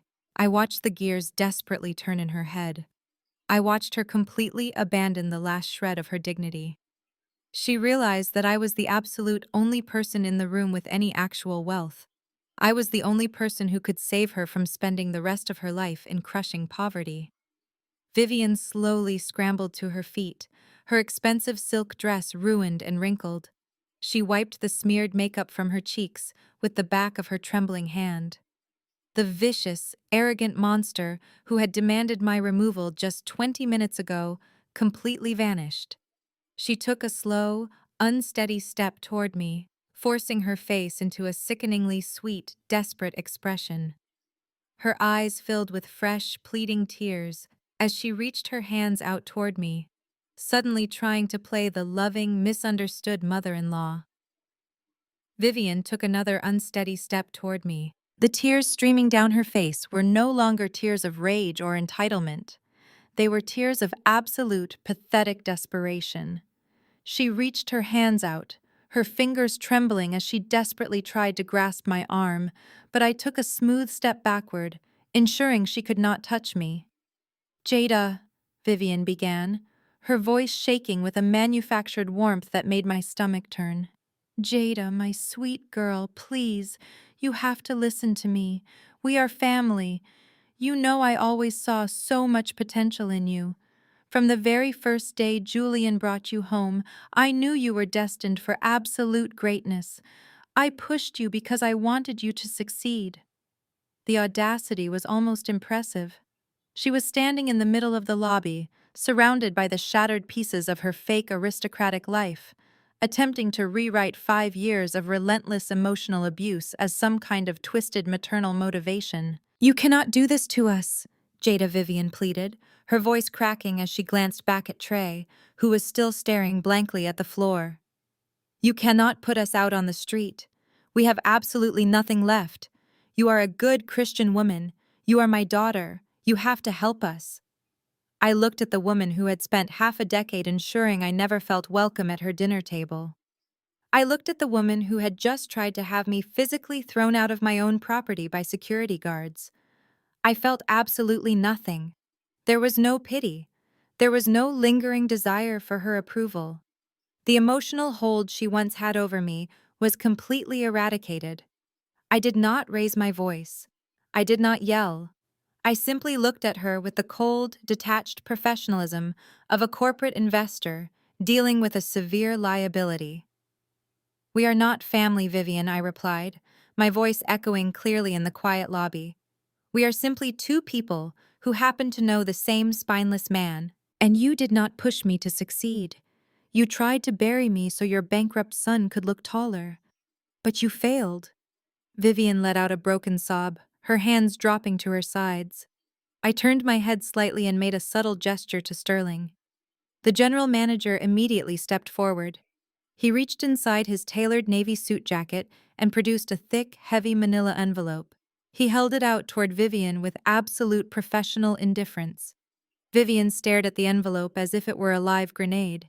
She slowly reached out with a trembling hand and took it from Sterling. The flap was unsealed. She pulled out a massive stack of pristine white papers. "What is this?" Vivian whispered, her eyes frantically scanning the top page. "That is the cold hard truth," I answered smoothly. "It is a fully itemized bill. It covers every single stolen vacation, Every single bottle of imported vintage champagne, every single private oceanfront massage, and every single unpaid gourmet meal your family has consumed on this property over the last 3 years. Vivian flipped through the pages, her breathing becoming rapid and shallow as she saw the endless columns of exorbitant charges. The sheer volume of their theft was printed out in black and white, undeniable and legally binding. I had my accounting department drafted up while you were busy trying to humiliate me at dinner, I continued, keeping my tone perfectly conversational. The total comes to exactly $48,215. That includes the penthouse and the master suite for this weekend, as well as the room service Chloe ordered this afternoon. Trey finally snapped out of his catatonic state. He looked up, his eyes wide with renewed panic. "You cannot legally enforce that," Trey stammered, his voice weak and completely devoid of confidence. "Those charges were billed to a corporate entity. The company is in Chapter 11. You have to get in line with the other creditors. You cannot hold us personally liable." I turned to look at Trey, offering him a sharp, victorious smile. "Actually, Trey, I can. Because when you checked in at the front desk 3 days ago, you signed a standard liability waiver explicitly stating that the primary guest assumes total personal financial responsibility for any corporate account that fails to clear. You signed it yourself. And since Vivian is the primary cardholder on the only functional account linked to your profile, the debt legally falls directly onto her remaining assets." Vivian let out a sharp gasp, clutching the thick stack of papers to her chest. She looked at Trey with pure, unadulterated hatred. "You forged my signature on the liability waiver," Vivian screamed at him, her voice cracking. "You put this massive debt in my name without telling me." Trey took a step backward, holding his hands up defensively. "Mom, I was going to pay it back. I just needed a little more time." "You have absolutely no time left," I interrupted, cutting off his pathetic excuses. "And I expect that balance to be settled in full by the end of the business week. My corporate attorneys will be contacting you on Monday morning to discuss the payment plan. If you fail to comply, we will place a heavy lien on whatever assets you managed to hide from the bankruptcy court." Vivian fell silent, the fight completely drained out of her. She was holding a bill she could never afford to pay, standing in front of a woman she could no longer control. She looked down at the marble floor, completely defeated. "Please, Jada," Vivian whispered, her voice barely audible. "We do not have $48,000. We do not have anywhere to go tonight.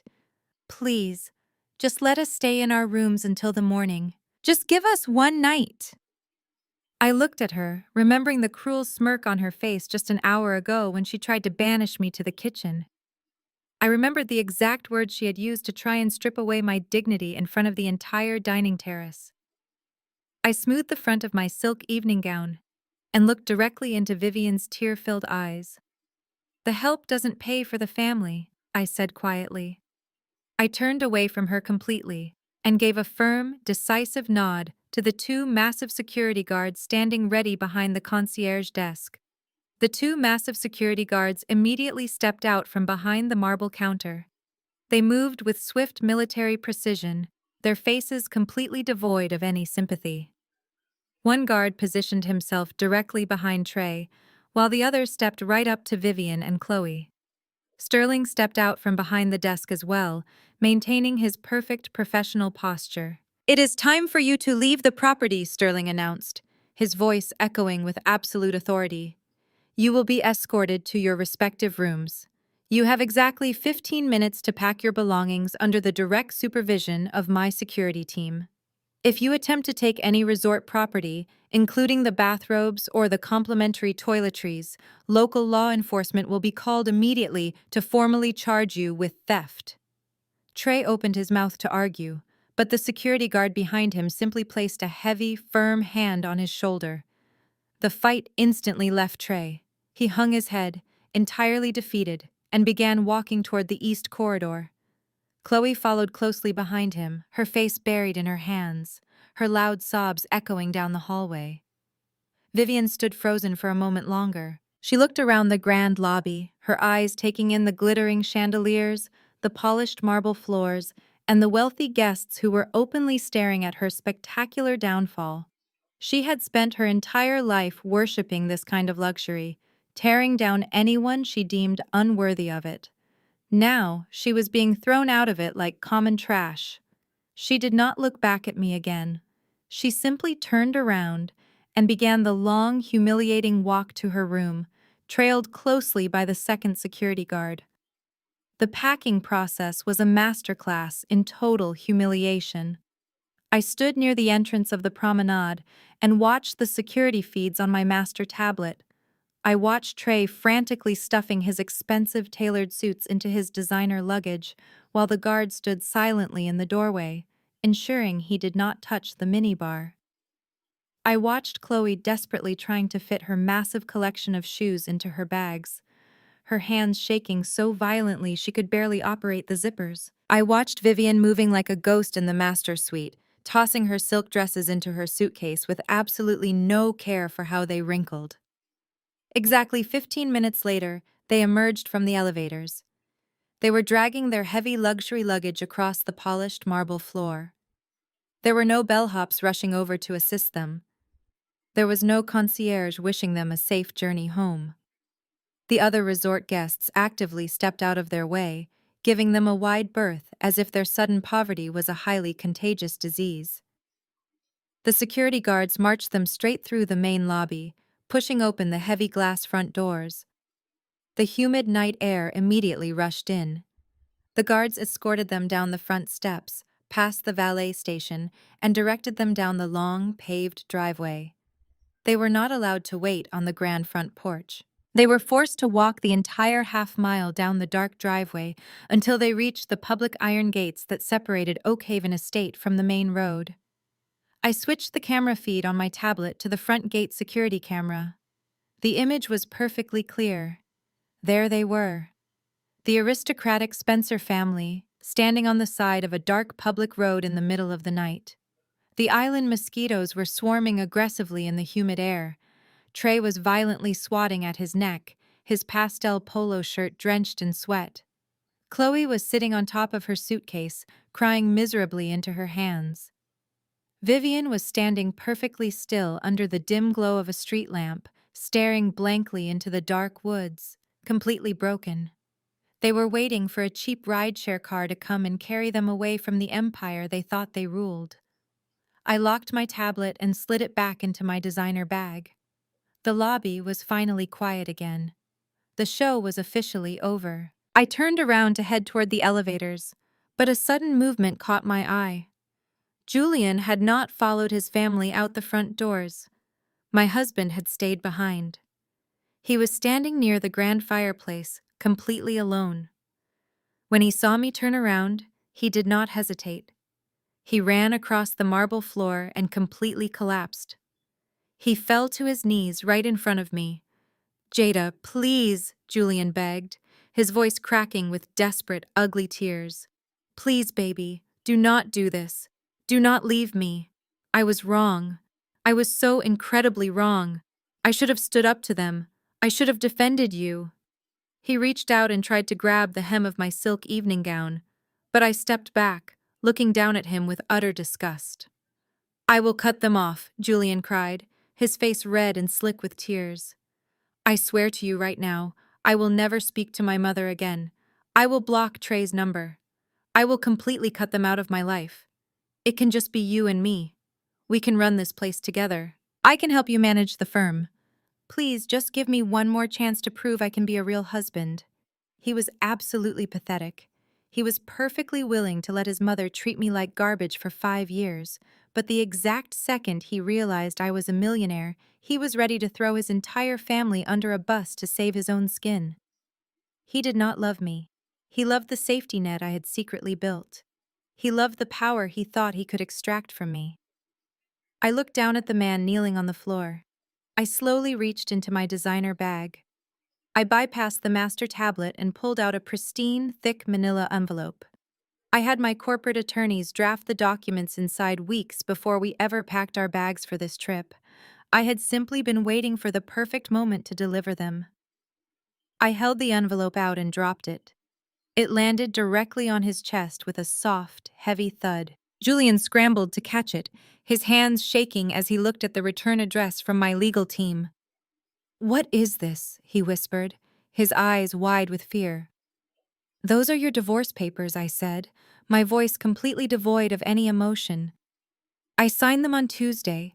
The settlement is incredibly straightforward.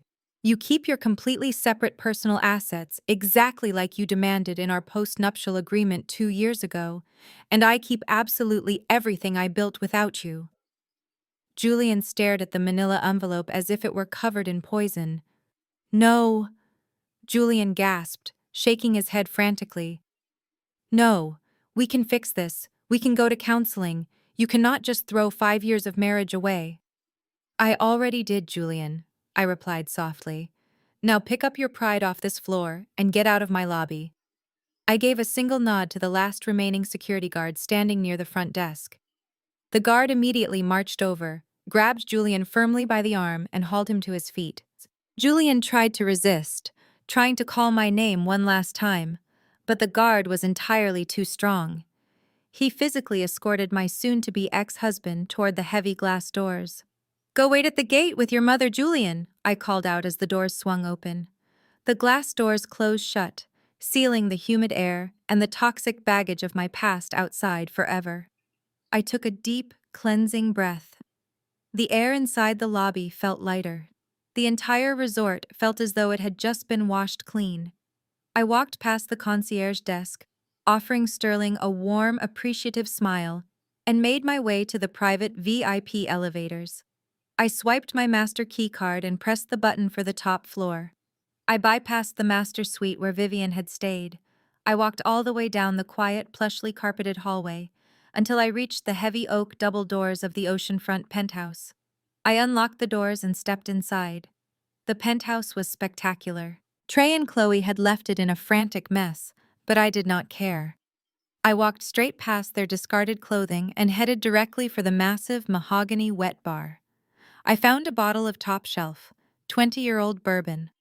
I poured myself a generous measure into a heavy crystal glass, the amber liquid glowing warmly in the dim light.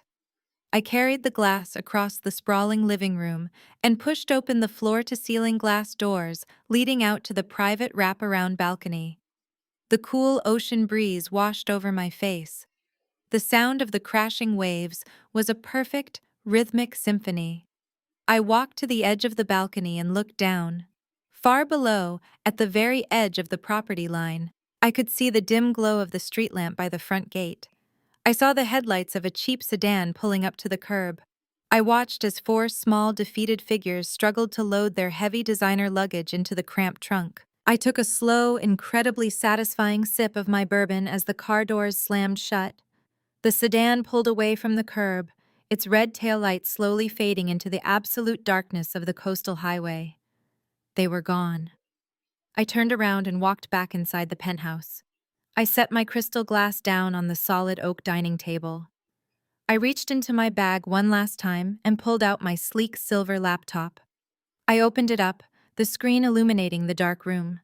I bypassed my email and opened a massive, highly detailed digital file. They were the new architectural plans for the complete expansion of Oakhaven Estate. I sat down at the table, running my fingers over the trackpad, examining the blueprints for the new luxury spa and the upgraded private villas. I was 35 years old. I was a self-made millionaire. I had completely dismantled the toxic family that tried to break me, and I had done it without raising my voice or losing my dignity. I was wealthy. I was entirely unburdened. And for the first time in my entire life, I was completely and absolutely in control of my own narrative.